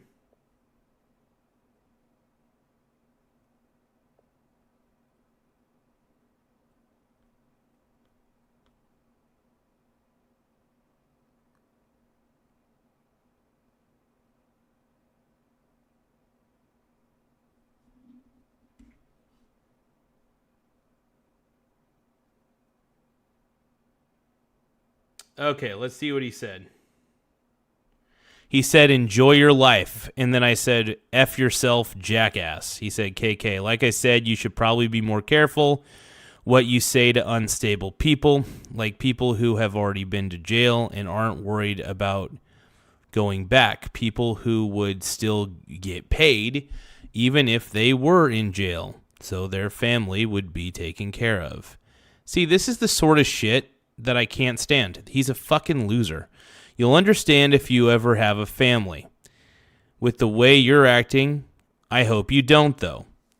I responded, you're a mentally unstable prick. And then he said that I am. Anything else to add? I don't want to talk to you again. You made that very clear on your channel to your followers, but not to me.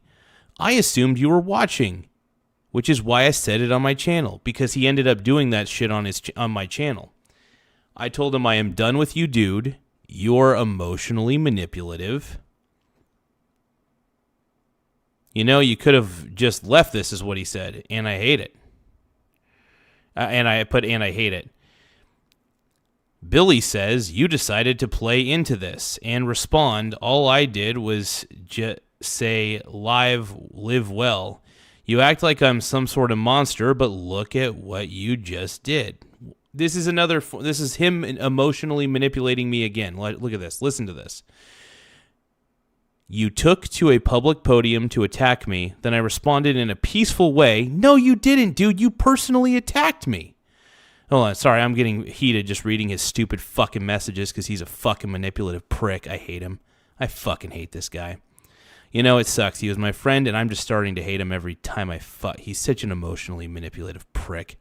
Anyway, sorry, I'm going to read what he said. You took to a public podium to attack me. And by the way, he went into my live chat and personally jabbed at me. That's another thing he doesn't take into account. It's the weirdest thing. If I personally attack him after he personally attacks me, he's the victim and I'm the aggressor. He starts these things, and then the moment he starts it, in the moment that I push back in any way, shape, or form, he cowers and said, why would you do that? He's such a fucking prick. I responded in a peaceful way, and you decided it needed to be an argument. And then I reply to that, stop playing the victim. He says, I get that you don't want to talk to me. That's why I said, live well. And I put, you attacked me first, jackass. And then he says, I just want you to know that even though you don't like me and you don't want to be friends and you did all these things, I'm not going to hold it ill will against you. What things did I do? This is the thing that pisses me off about Billy because he's such a fucking prick. This is another thing. He goes and attacks me first personally attacks me with jabs. Like, we're not like physically or anything, but we're talking about verbally. And he just expects me to take it. And the moment I push back, he plays the victim and says, I won't hold any of this against you. No, fuck you, dude. And then here's my reply. You took so many personal jabs at me, I decided to say fuck it. And then he said, and that's fair enough. And then I say, you think you can personally attack me and I'll just forgive you? You are not worth having as a friend. That's what I said. You are not worth having as a friend. He is not. And then Billy says, you don't have to. I'm just letting you know that I forgive you. This is what pisses me off. Forgive me for what? What have I done that requires forgiveness, by the way, from you, you stupid prick? You stupid fucking prick. What have I done that deserves any sort of forgiveness from you? If anything, you should be apologizing to me on a bent knee, because every time you bring up politics and I even remotely disagree with you, you start getting really personal and start personally attacking my character. I'm actually looking for the spot where I was at.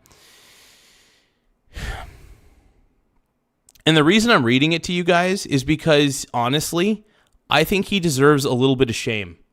Because he has no problem. He has no problem personally spiking me. But if I personally spike him, ooh, it's a problem. He's a piece of shit. I don't respect him. Let's see.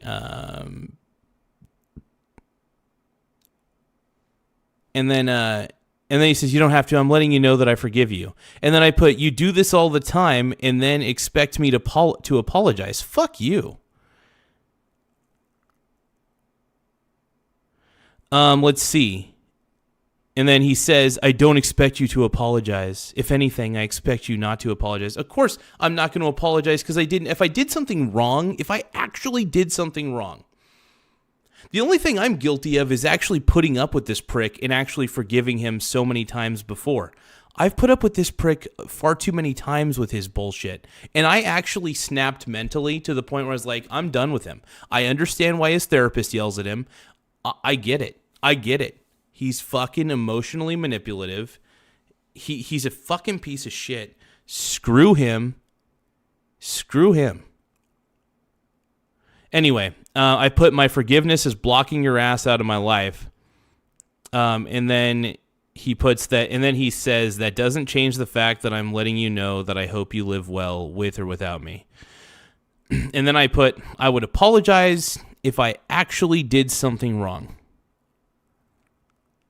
And then he replies, you have no need to apologize to someone that you don't want in your life anymore. I reply, instead,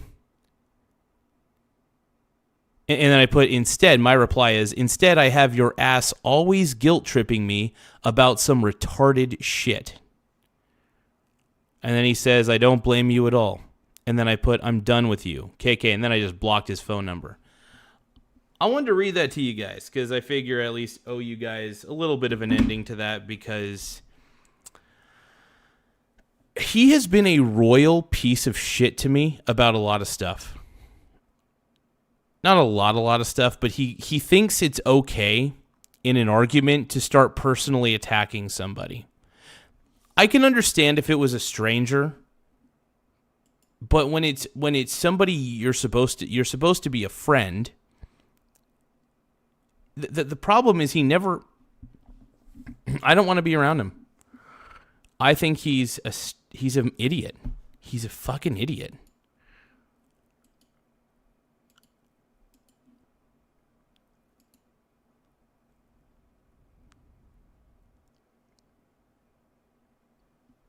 Yeah, he's just an idiot. I don't know. But yeah, that was the exchange we had. No, he's absolutely jealous. He's, and it sucks because it's like, he trivialized the things that I was trying to do. And there was other things, personal jabs that he had made. He gets so personal, and then he starts jabbing and starts thinking it's okay. It's not okay. And I don't want to. I actually snapped. I don't want to deal with him anymore. He's basically, I would say there are times where he's a good friend. I think there were more times that he was a good friend than not. But this is, by the way, this is not the first time this has happened where he's took personal jabs at me and expected me to basically apologize, or at least would say, like, I forgive you, blah, blah, blah. It's like, dude, what have I done? Except for maybe also basically, it's so one-sided. I think I got tired of the fact that our friendship was so one-sided. He could attack me personally, but I couldn't attack him back personally when he gets personal, right? So I was very happy to burn bridges with this guy. He is a psychopath. He is mentally unstable. And I am very happy. And one of the reasons I don't reveal his last name is, by the way, I do respect people's privacy.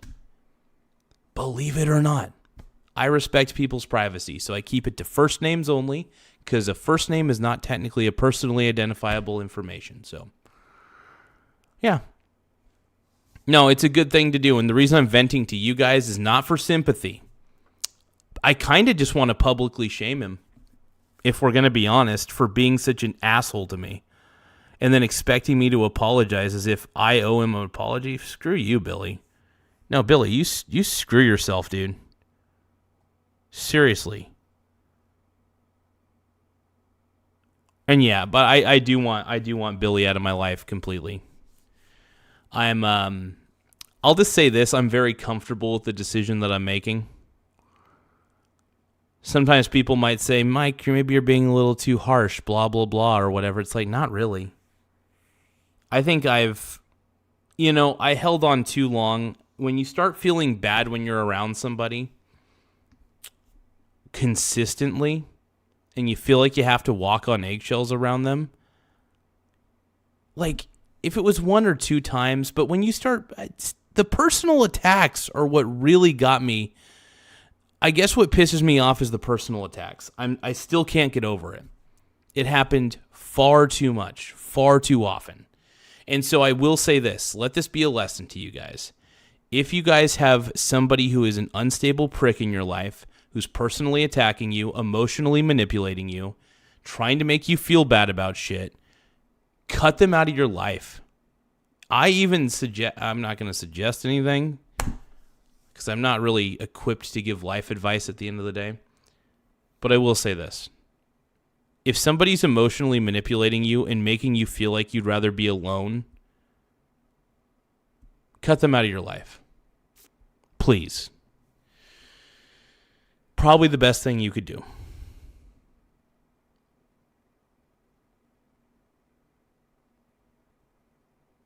But yeah, he treats me like shit. So I decided to treat him like shit. You start personally attacking me, fine. All right, I'll personally attack you too. It's a simple exchange. And it was so one-sided. It was so funny. He constantly would just personally jab me and personally jab me, personally jab me. And I would just take it. I mean, there were times where I didn't want to take it, and I was like, dude, fuck you, you're an idiot. And he is an idiot. He would question my intelligence, call me an idiot. I mean, like, I don't know. When you claim to be somebody's friend, maybe treat them like one. And it's funny because I'm not the first person to do this. There have been several people that have had to cut, I wouldn't say several, but enough people to cut ties with this guy for it to be a pattern of behavior. I felt vindicated because, first off, Greg cut ties with him because Billy is a prick.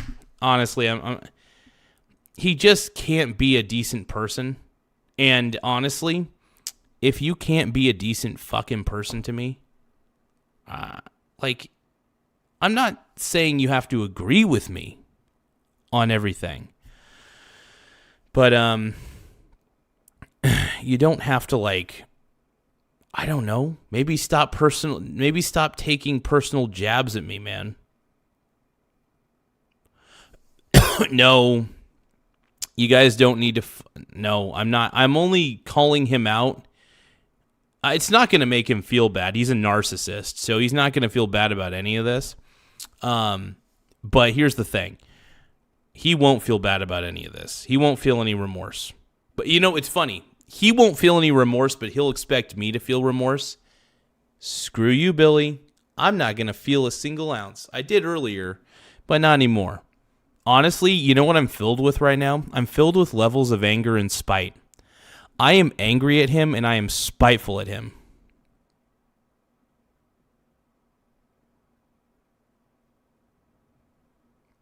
Eric Wagner, this is not pre-recorded, bud. This is not pre-recorded, bro. Song Jones is saying, Jaquan, give us... Oh, no, I'm not doing that type of tutorial. Tina Lion Gaming says... Yep. Told you he reads chat.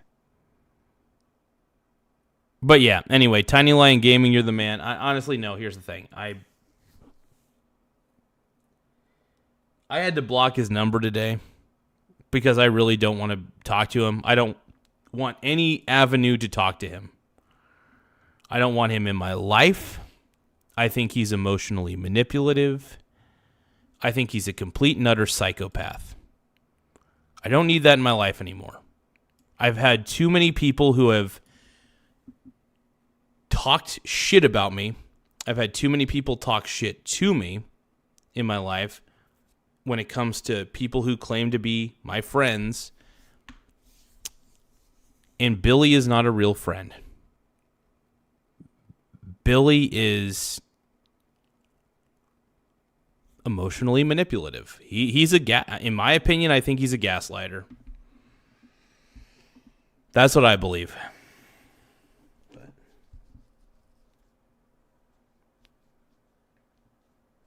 See, I'm going to keep talking about him. No, I'm not going to do that, Slong Jones. I'm not that kind of person. I do not do that. That is not something I do.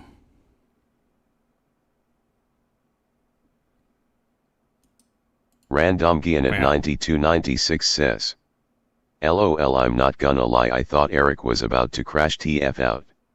So I will say this, though. It's not very hard to be my friend. It really isn't. Maybe it is sometimes, I don't know. But from what I know is this. I am a little too forgiving, if we're going to be honest. I decided just to say fuck it. I don't want to be forgiving to him. I don't think he deserves my forgiveness. In fact, if anything, I think he deserves for me to talk trash about him on my channel because he was dissing the fuck out of my channel. He was dissing the fuck that I do this. I believe in this, man. I believe in what I'm doing, and there's no shame in that, bro. No shame. And if you're going to constantly poo-poo what I do and say that what I'm doing doesn't matter, or maybe, it may not matter to you, but it matters to me. And I do believe in what I'm doing. And I am going to be very successful, with or without your permission, and I'm going to rub it. Oh, well, I'll rub it in your face from a distance.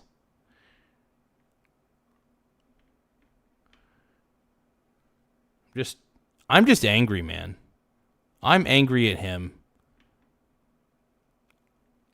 I was a little depressed earlier, I'm not going to lie. I was extremely depressed.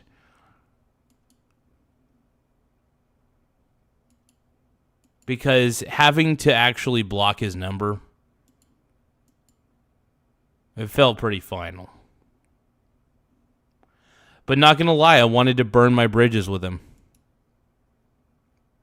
He had no problem saying shitty things to me. You know, when you have no problem saying terrible things to your friend and your friend comes back at you with terrible things, don't act like the victim. Honestly, Billy, when you're the victimizer in all this, you're a piece of shit, dude. Okay, I gotta stop talking about Billy. I gotta stop talking about it.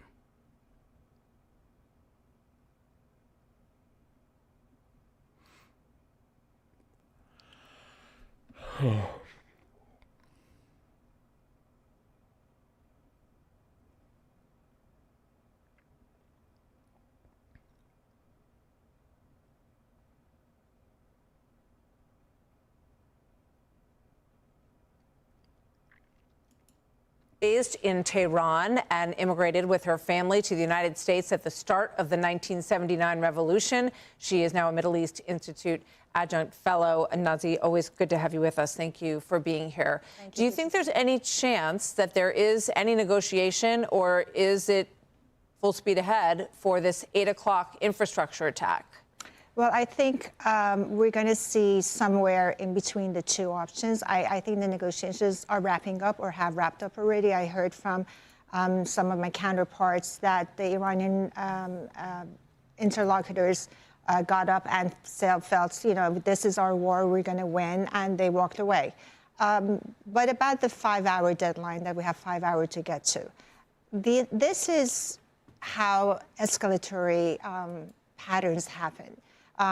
United States wants to assume the escalation dominance, which it had, but then the Strait of Hormuz was closed, and then it's back to the Trump administration to be able to telegraph some kind of a threat that make the straits open.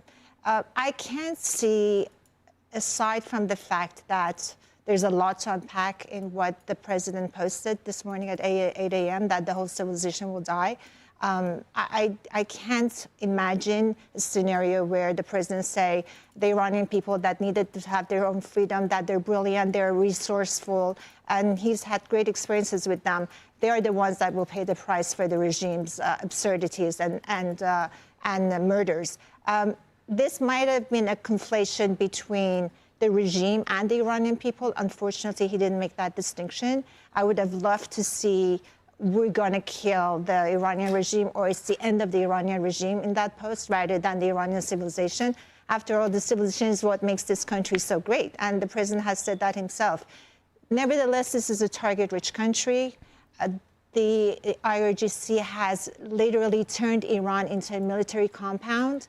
I get tweets or messages from my colleagues, the friends from Tehran and Shiraz every morning that we didn't even know that there is an ammunition depot 5 blocks down from us, or we didn't know there's a missile underground a few blocks away. So they have been living in a military compound for the past 47 years. That's wild. For the past 47 years? And we were unaware, and so were the Iranians themselves. And I can't imagine, and if we go down the line of women and children that are wrapping themselves around the power plants, I can't imagine to find any regime opponents in that line. These are people that create the base of the regime, that are loyalists to the regime. Women and children, again, this is another tool that the regime is using. Yeah, the regime is pieces. The regime sucks too, because they're going to intentionally use women and children to be in front. They're going to put them in front of these power plants. It's fucking morbid, dude. Yeah, and this is terrible. Absolutely terrible. In its toolbox, it's called the baby bumper scenario, where you literally wrap a baby to your front and back bumpers to create a safe zone for your adventurers. And then that should deter the Americans. But none of that is going to mean anything when the 8 o'clock hour strikes. So this is President Trump yesterday talking about exactly what you just referred to. Let's play number 3. Why would they want you to blow up their infrastructure, to cut off their power? Wouldn't that be punishing Iranians for the actions of the regime? They would be willing and it's suffering. They would be willing to suffer that in order to have freedom. Do you agree?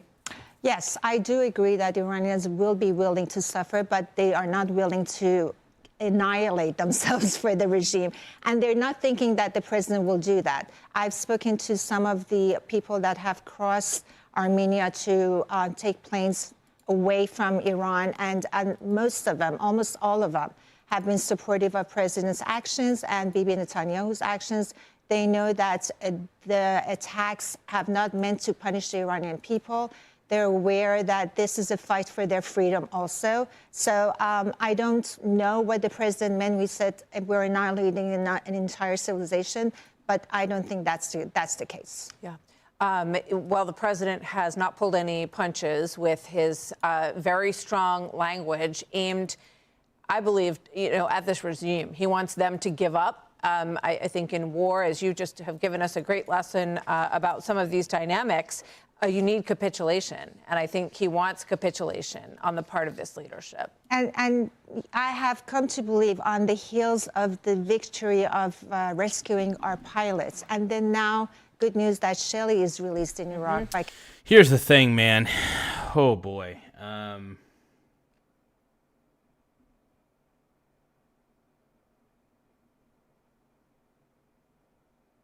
Yeah.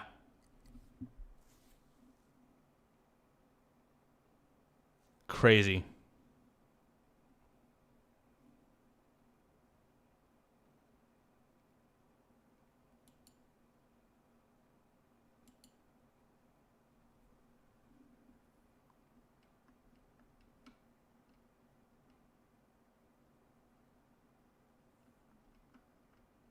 I don't even know, man.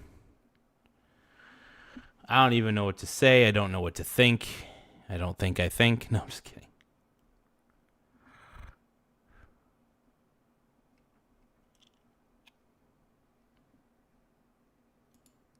Yesterday in your Truth Social, you called the Iranians crazy bastards. True.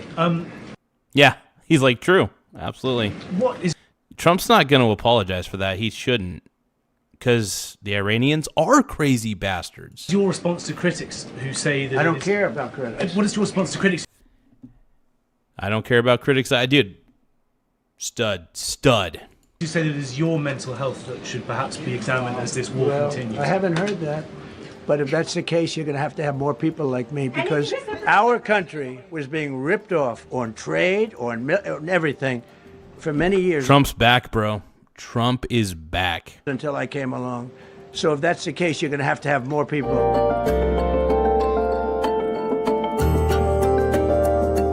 I do want to thank you guys for tuning into the show, though. I mean, I really appreciate it big time. You guys are killing it. If you guys can, though, tap the subscribe button in the upper right-hand corner. It does help the channel grow. The more subscribers we get, the more we kick ass in the world. So, yeah. But I can't believe it, man. We're at 9,606 subs, which means we're only 394 subscribers away from, you guessed it, hitting the goal of 10,000 subscribers, man. I'm still kind of in shock a little bit. We're there. We're pretty much there, bro. But yeah, don't forget to tap the subscribe button in the upper right-hand corner, as it does help the channel grow in more ways than one. But yeah, I just want to say this, man. I got to talk about this.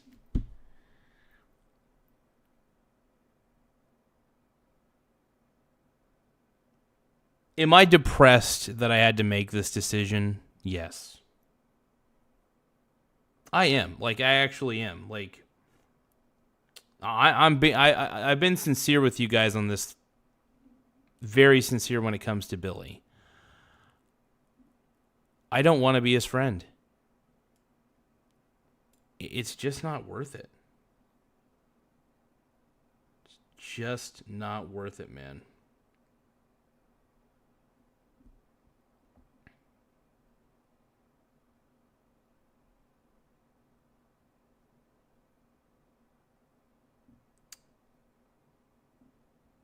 I tried. I actually... No, I'm serious when I say this. I tried to make it work.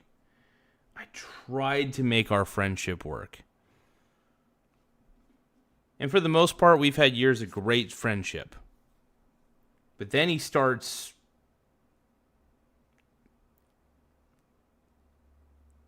getting... This has been happening far too frequently for me to actually find it tolerable anymore.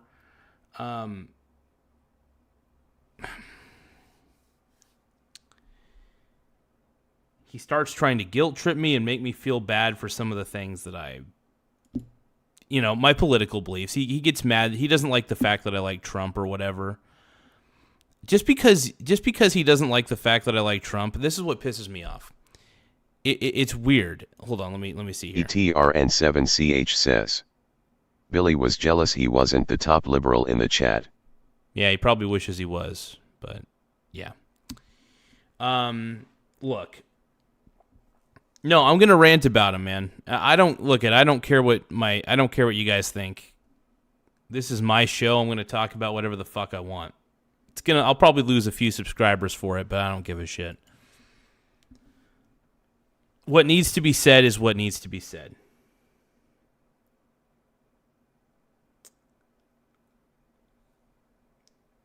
I've been trying to avoid Billy, to be honest, for a little bit.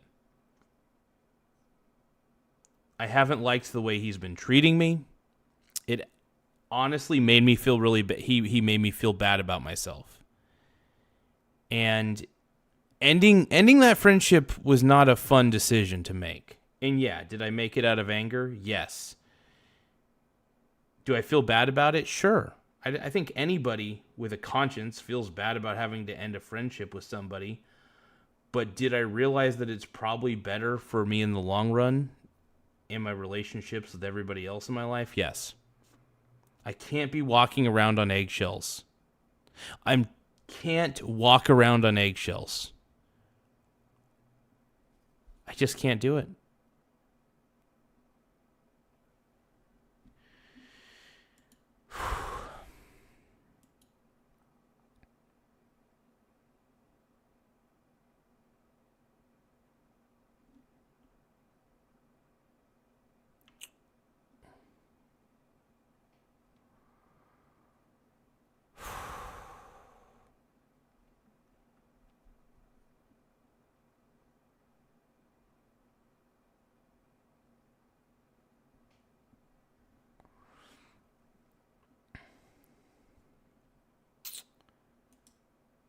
Kevin Ryazi says, that's always the best move. Yeah. Frog Eat Frog says, Billy likes to play hide the cucumber. Look, now, we could roast him all day, but it was getting toxic. It was getting extremely toxic. I couldn't stand the personal attacks. And you know what? I don't know who enables him. I feel like there are people in his life that probably enable him to act this way. You know? And, I gotta say, maybe part of it's my fault, you know? I think some of the reasons it's my fault is because I turned a blind eye to it and I didn't defend myself enough against some of the personal attacks that he had made. He tends to go too far with his personal attacks. And it's something I have good friends. And I do consider that Billy was a good friend for a time.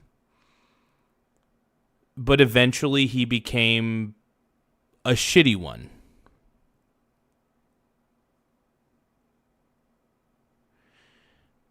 So,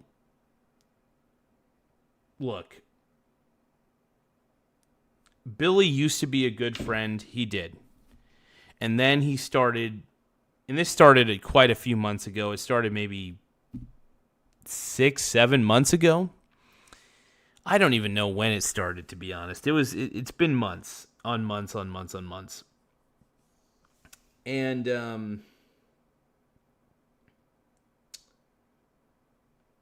I didn't want to end our friendship, though.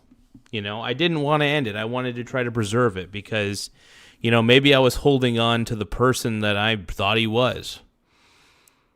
And then I realized, no. He's not the same person. People change. And that's okay. I don't mind people changing. I felt like he regressed as a person in the sense that he was willing to personally attack me for things that I believe in.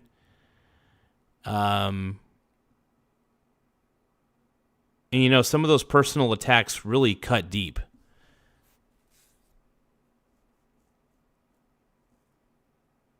You know, and he had to personally attack me, man, which was such bullshit.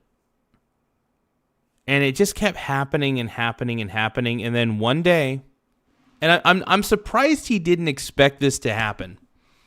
And then one day, I decided to blow up on my show, angry as all hell, because guess what?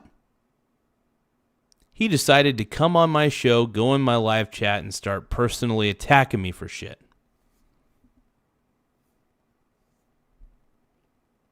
I felt like I was talking to my dad.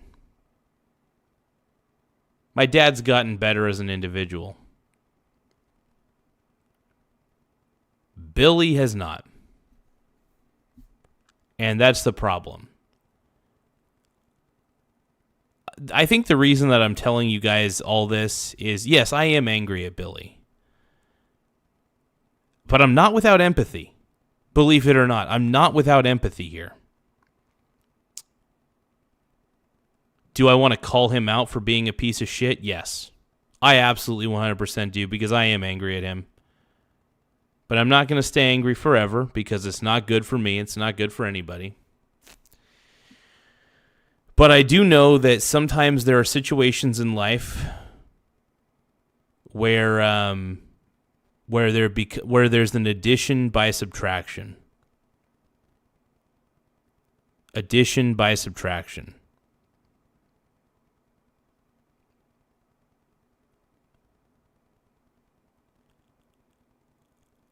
I'm actually thankful for his friendship, by the way.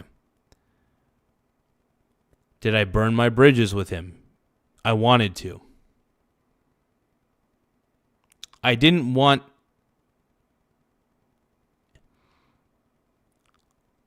I knew that he would emotionally manipulate me again. I knew he would. So I decided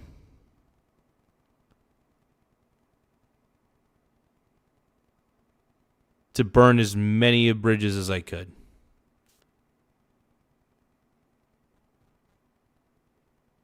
I had to make a decision, and I made it out of anger, but I also was thinking. When I was angry, it's not like I was even drunk, by the way. I made this I made the decision sober. I just was brave enough to finally just say, fuck it. I'm going to call him out live on my show. The same way he called me out live in my live chat, saying all those terrible things. You know, it's funny. He can say terrible things to me, but the moment that I say terrible things to him or about him afterwards, suddenly it's a problem.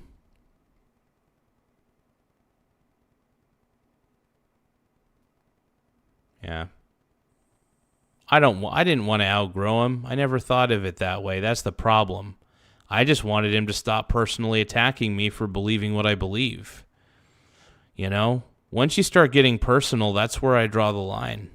Well, I didn't really draw a line because I forgave him far too many times, to be quite honest.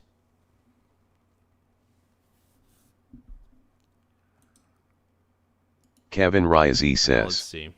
Would you say the guy is your enemy, though? He's not my friend, but he's not my enemy either. Look, I care about him,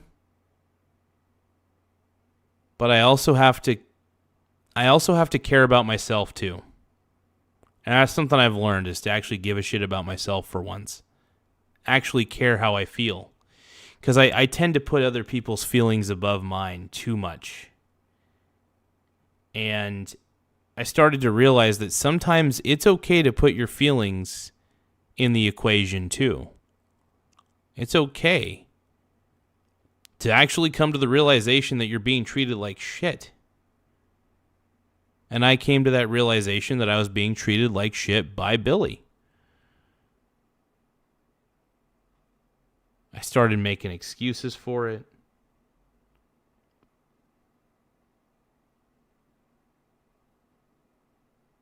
But I will say this, I am depressed about it.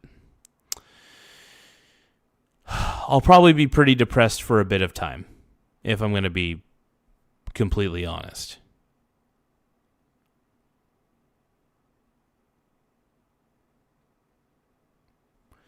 And by the way, I actually don't want anything, like, I actually want good things for him. That's the whole thing. And I just don't want him in my life anymore. That's how angry I am at him. Now, just because I'm angry doesn't mean I don't give a shit about him. You know, that's what I want people to also kind of... That's what I'd like him to realize, at least. But to be honest, I don't really care anymore. I care, but I don't care, if that makes sense. There's a part of me that does care, and there's a part of me that increasingly doesn't care. Yeah.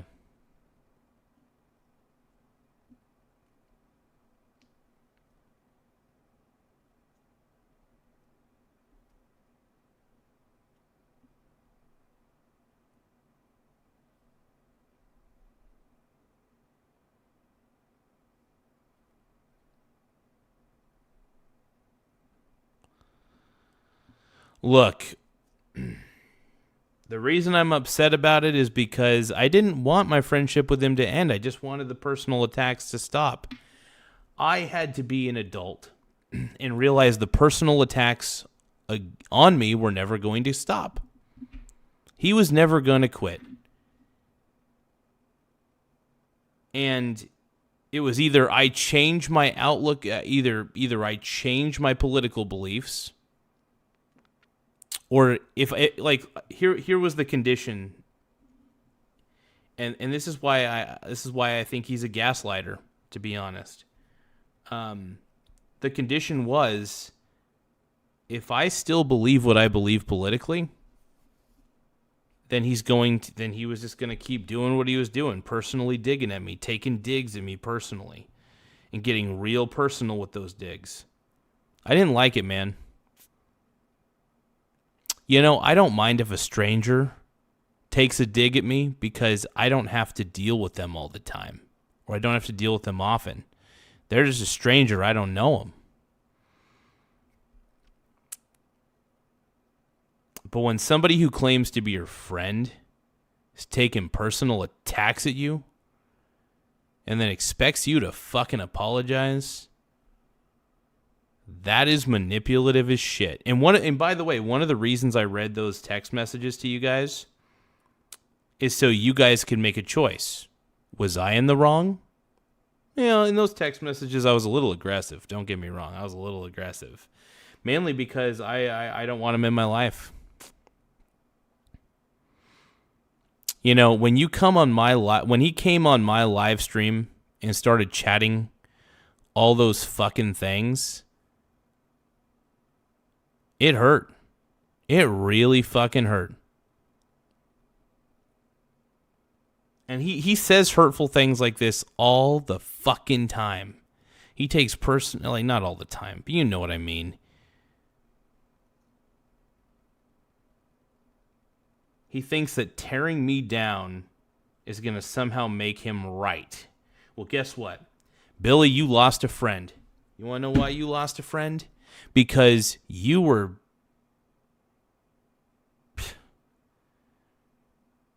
so concerned about controlling others that you can't even control yourself.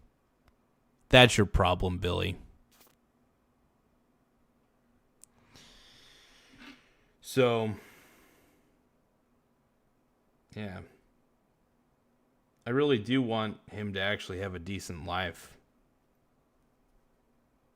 But he is an incredible piece of shit, too. And it sucks that I'm starting to realize that now. It sucks that I'm realizing that now. I don't regret having him as a friend. But I don't necessarily know if I regret ending our friendship. And some could say, oh, did you end it over politics? Not really. I knew he disagreed with me on a lot of stuff. And that never bothered me. It actually never bothered me. He believes that communism's a good idea. It's a shitty idea. But if I was going to attack anything, I would attack the idea. I wouldn't attack him as a person. You know what I mean? I think smart people can believe in bad ideas. It doesn't make them stupid. We live in such an absolutist style world that it's like,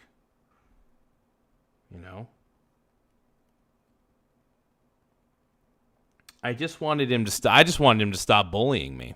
That's all I wanted. I just wanted him to stop being a dick to me. If you're gonna if you're a stranger, like I said, it doesn't, whatever, it hurts when it's a friend of yours saying terrible things to you, and that was the part that really hurt me the most. Was that he was a friend saying hurtful things, really personal hurtful things, like he may have said it in a text, but it's still wrong,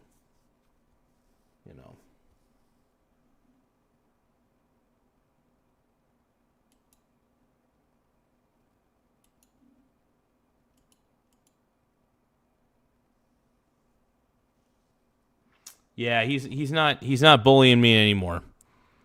You know, I blocked his phone number. I blocked him on the YouTube channel, but I think he could still technically watch the show. So one way or another, I just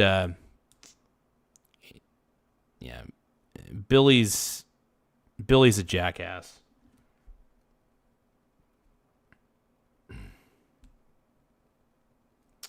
I want nothing to do with him or his wife. I want nothing to do with anything related to him.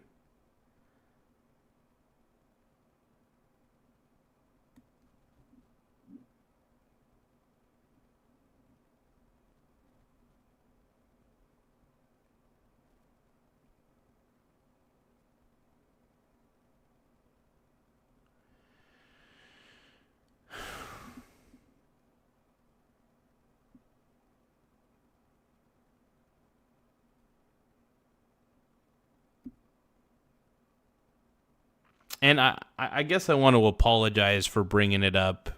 The reason I'm even bringing it up again, is because I had to block his number. That pissed me off. You know.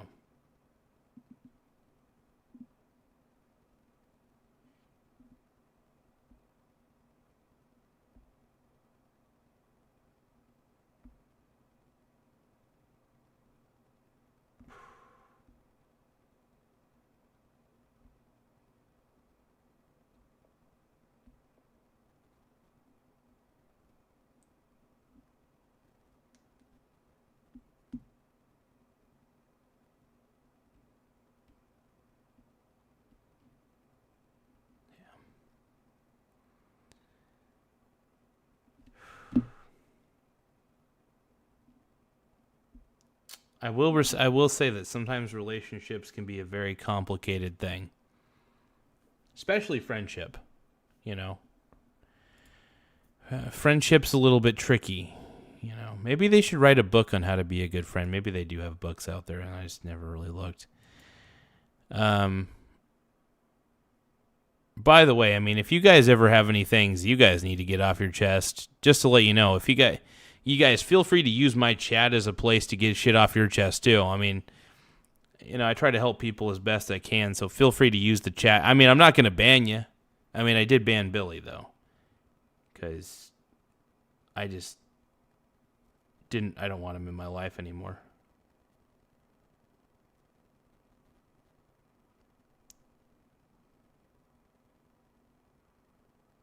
Yeah.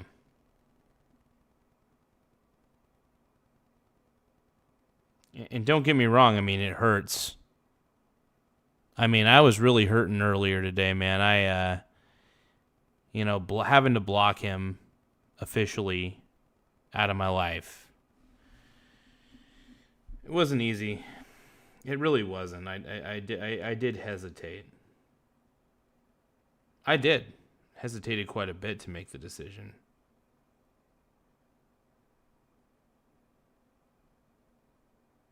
But I made it. Because I knew it would be for the best.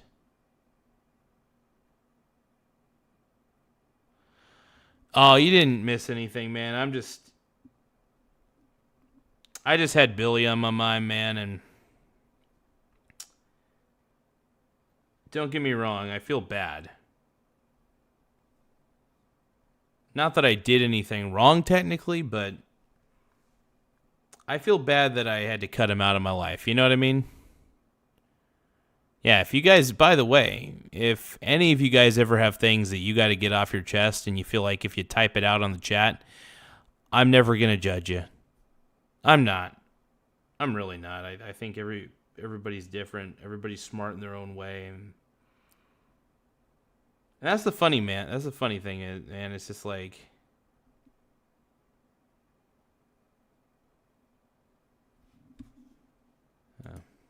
Randomgian at 9296 says, Garza, we will have to hoop up and get your mind off the events of today. yeah, that might be a good idea. But at the end of the day, though, one of my main focuses right now, for the time being, is to get to the 10,000 subscriber marker. I'll admit I'm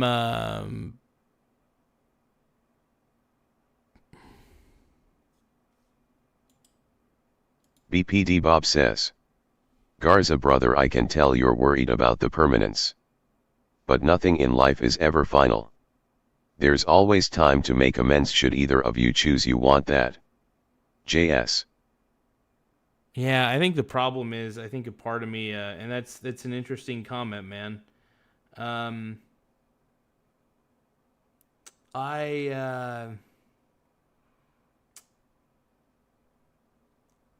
just realized it's just not good.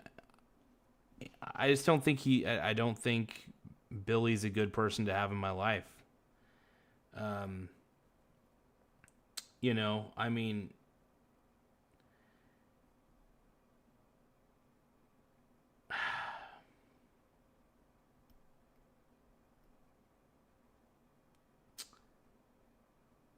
you know, having to block him on text messages just, it's complicated. It's complicated, man, and it sucks.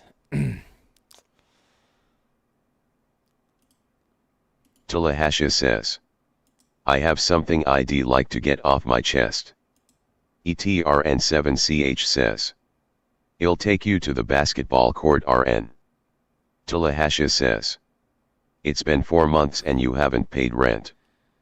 It's the only thing I'm paying rent in is peanut butter.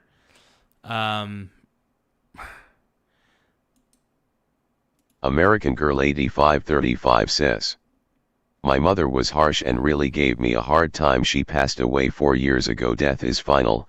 I miss and cry for her almost every day when nobody is looking. American Girl, I'm sorry to hear that.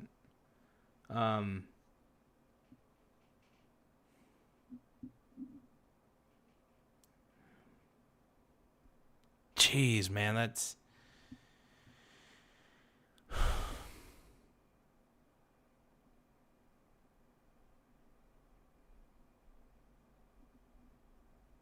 I hope that you were at least able to get a good amount of time with her, you know.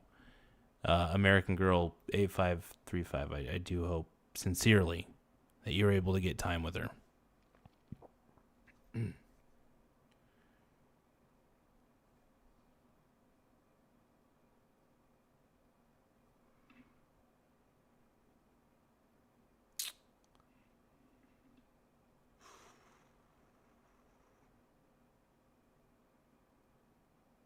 Yeah, it was one of those things. And, you know, I'm one of those guys, never say never.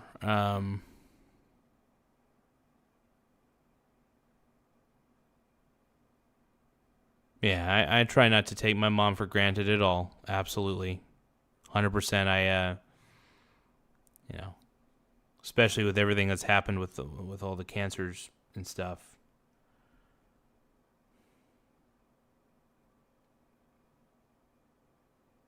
But look, I'll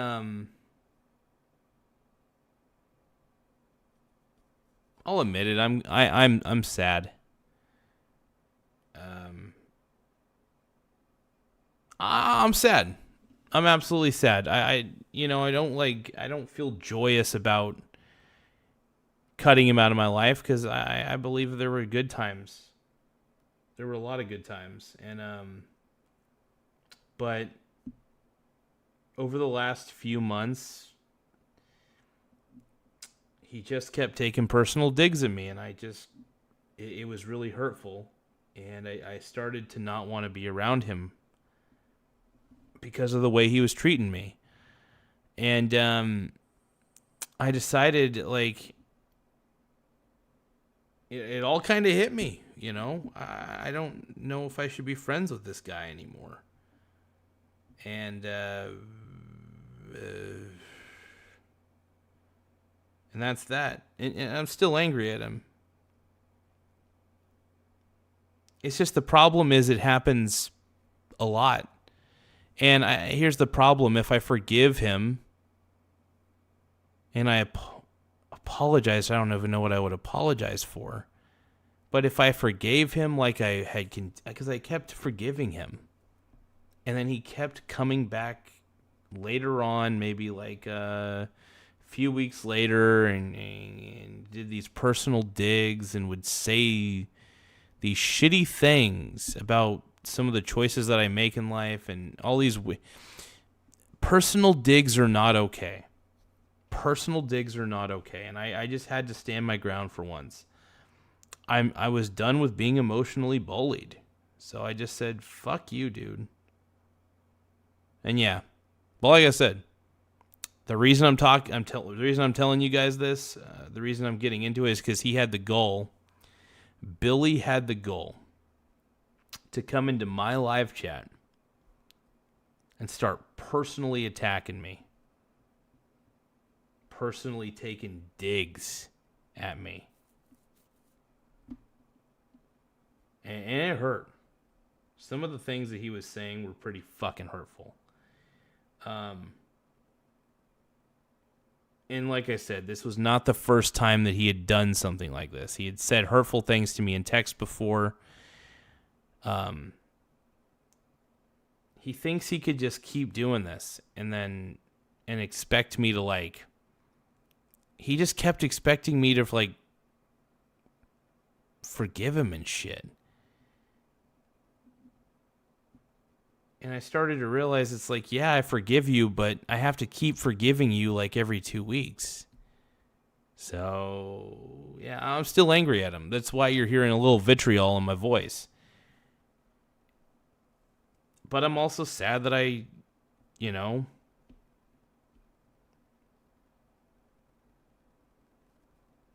care about him. I actually care about him. But like I said, I got to care about my own existence at some point too, and I can't be bullied. Even if I care about the person, I can't just be bullied by them.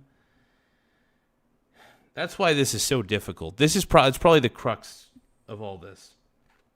That's why it's incredibly difficult. But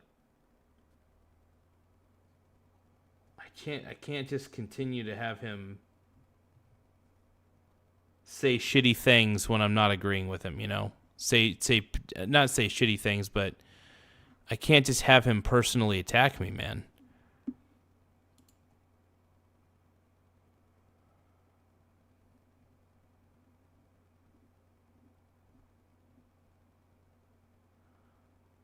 Yeah, I think that'd be best. American Girl 8535 says, "I'm sorry, I'm sad as well. You are a good friend, it looks like. Sometimes we outgrow friends, you can care about him from a distance." I wouldn't say I'm always the best friend to have. I wouldn't say that. Nah, I'm not. But I will say this, though. Like Bob is saying, I understood that I needed to have some boundaries, and I needed the boundaries.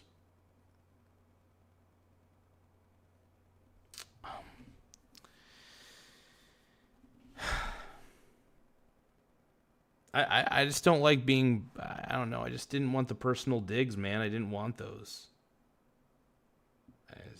I couldn't do it.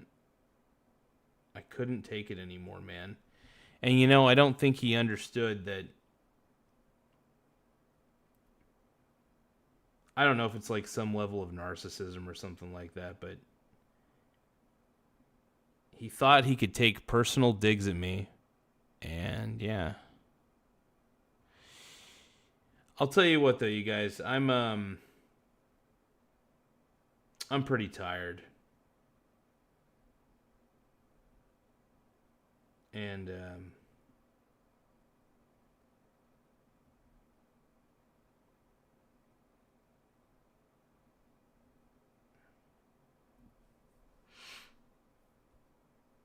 yeah. I think I'm just going to get some sleep, man.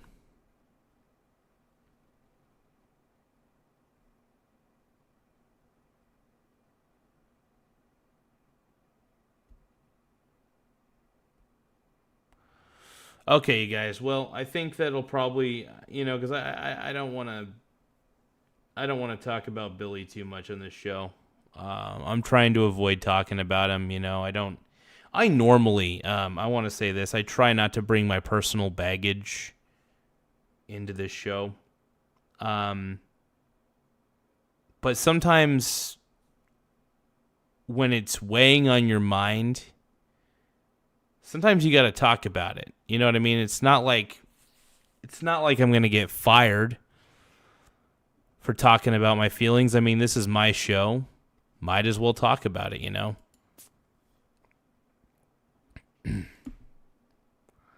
But I do want to end the show on this note. I do want to thank Billy. I want to thank you, Billy. And this is not in any way sarcastic, all right? If my tone does sound sarcastic, it's not meant to in this instance. I think I'm just tired. But I will say this, Billy. Honestly, you were a good friend, man. You were a good friend for a lot of years. While sometimes people grow apart,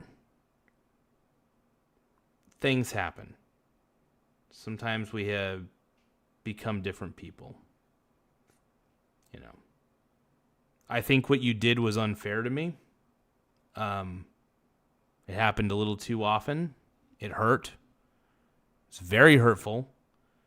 And, yeah. That's, try not to focus on that, but I just want to say thank you for being my friend throughout all those years.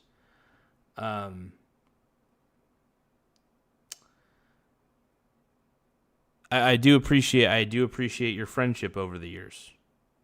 I do care about you, ultimately. So,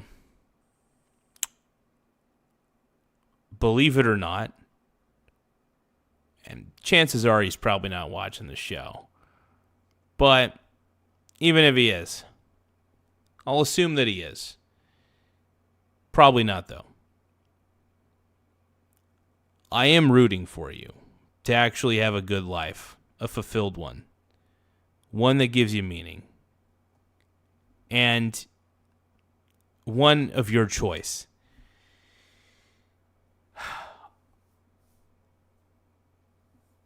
One thing I will say, if somebody disagrees with you, man, don't personally attack them, bro. Don't do that. People get tired of that shit. People don't like being personally dogged, like really personally attacked. People don't like that, bro. People don't. But other than that, though, honestly, I do appreciate the friendship that we had. And yeah, I do want to say this is not an easy decision. To be honest, it's increasingly tough. But I think it's good to say these things and put them out there. And I don't mind saying these things in front of people I know or people I don't know at the same time.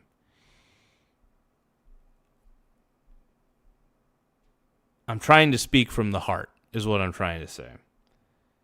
And that, thank you for your friendship, though. I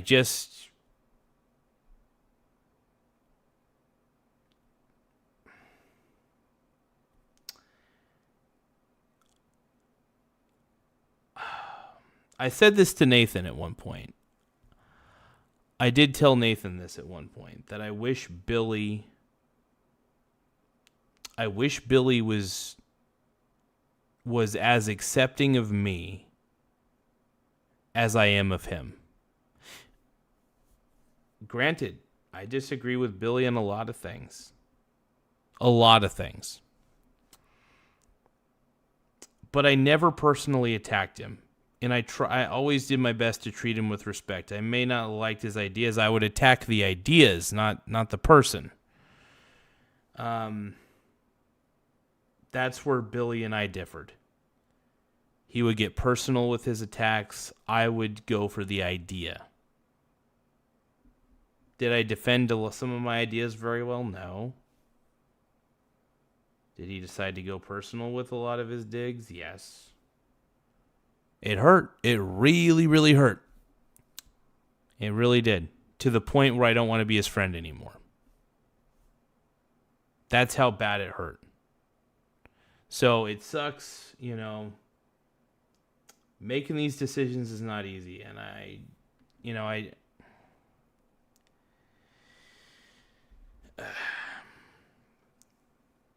honestly, if there was another way, if there was another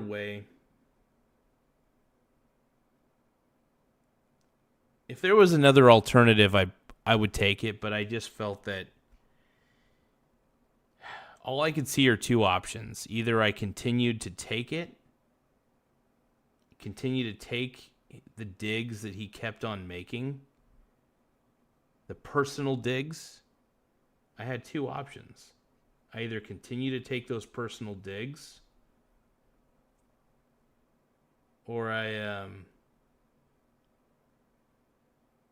end our friendship. Those are the only two options I could see. I didn't feel like I felt like the personal digs were not going away anytime soon, and that every time we would every time we discussed these things, it turned out that blah blah blah, everything's good, blah blah blah, and then it would go back to the personal digs, the personal verbal attacks, and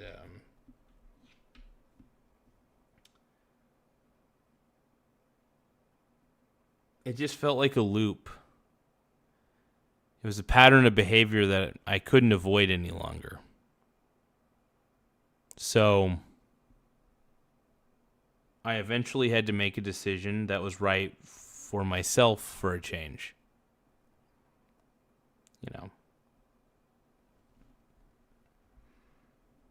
I have people in my life that I'm responsible for, Not a lot of people, but enough people.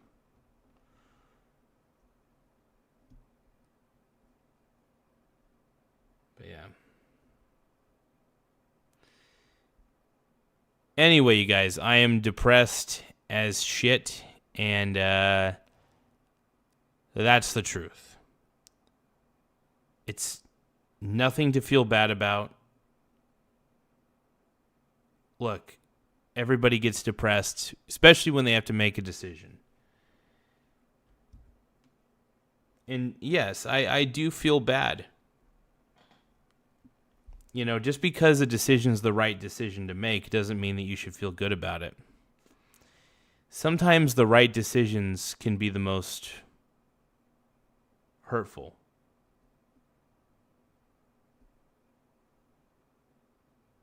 That's the problem. Sometimes the decision that you need to make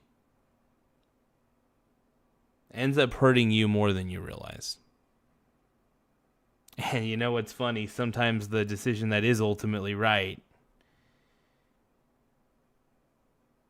sometimes it feels wrong. Doesn't mean it's wrong. It just, in this instance, it was the right move.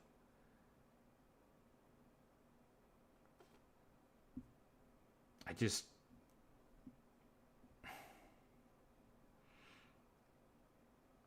just wish there was another way.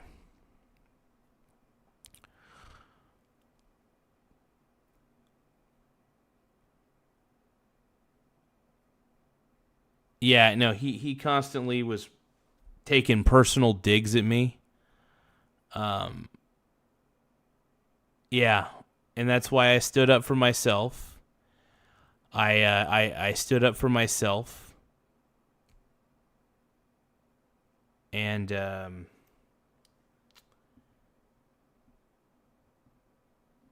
feel bad. I don't feel bad for standing up for myself.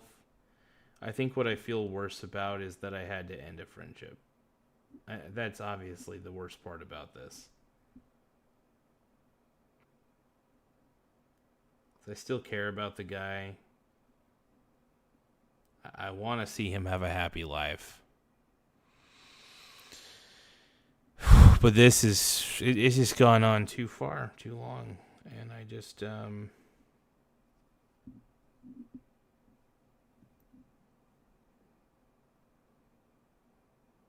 but anyway, that's the update. So, the less I hear from him, the less I'll talk about him on here. But I will say this, I still treasure the times that he and I had together. I want to say that. I do treasure those times.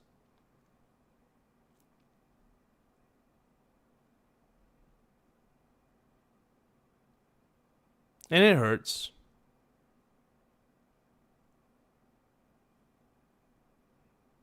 It really does hurt.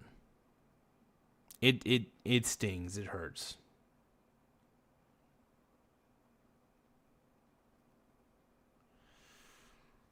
All right. Well, I'm going to go to bed. And I'm going to try to get up early in the morning so I can do a morning show of some kind. Thank you guys for tuning in. I appreciate it.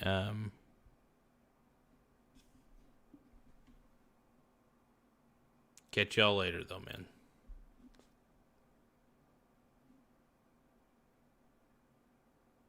man. Before I go, I do want to thank you guys for being kind about this.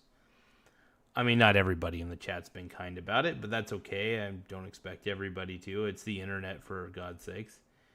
But I do want to thank people who have been very understanding about this, and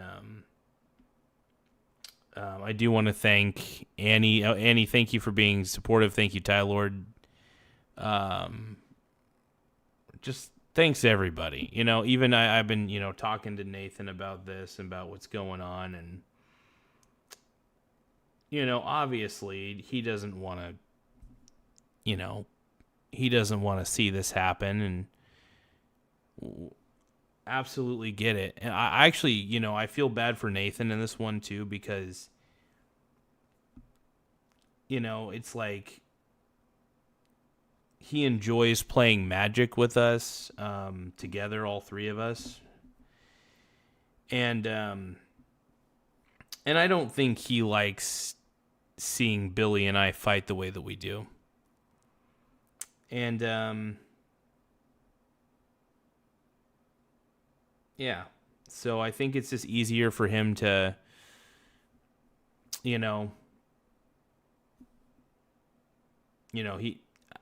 don't know. I feel bad for everybody involved, And don't get me wrong, I'm feeling some self-pity right now. I am absolutely feeling self-pity too. It's a decision that one just, like I said, I didn't make this lightly. I made it out of anger. But I believe it was the right decision, even thinking about it in retrospect. I was tired of feeling hurt by somebody who was my friend. I guess in my heart, I still consider him my friend. I still consider Billy my friend in my heart.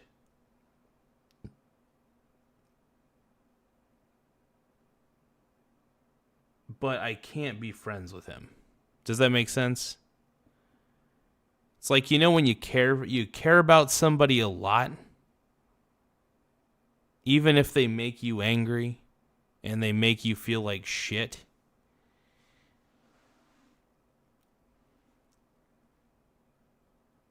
Because it wasn't always, I want people to realize it wasn't always this way. Like, that's the thing I wanted to get through people's heads right now.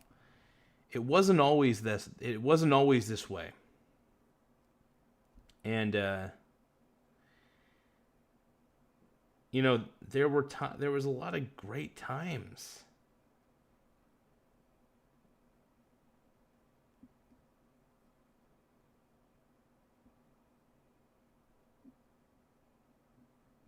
But those times, they live in here.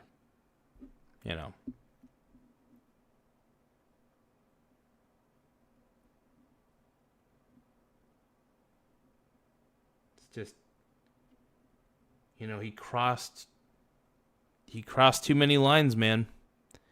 He crossed too many lines, and I just, all right. I got to stop talking about him. I got to stop talking about him, man.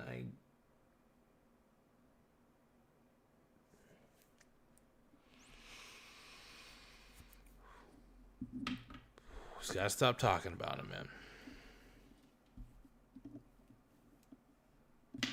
Anyway, I will say this, sounding off.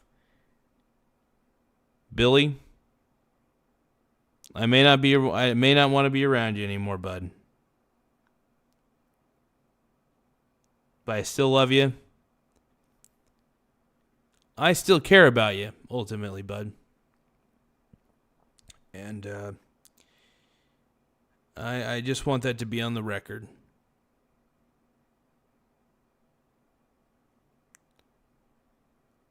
But I can't be your friend anymore. I just can't. So, anyway, thank you guys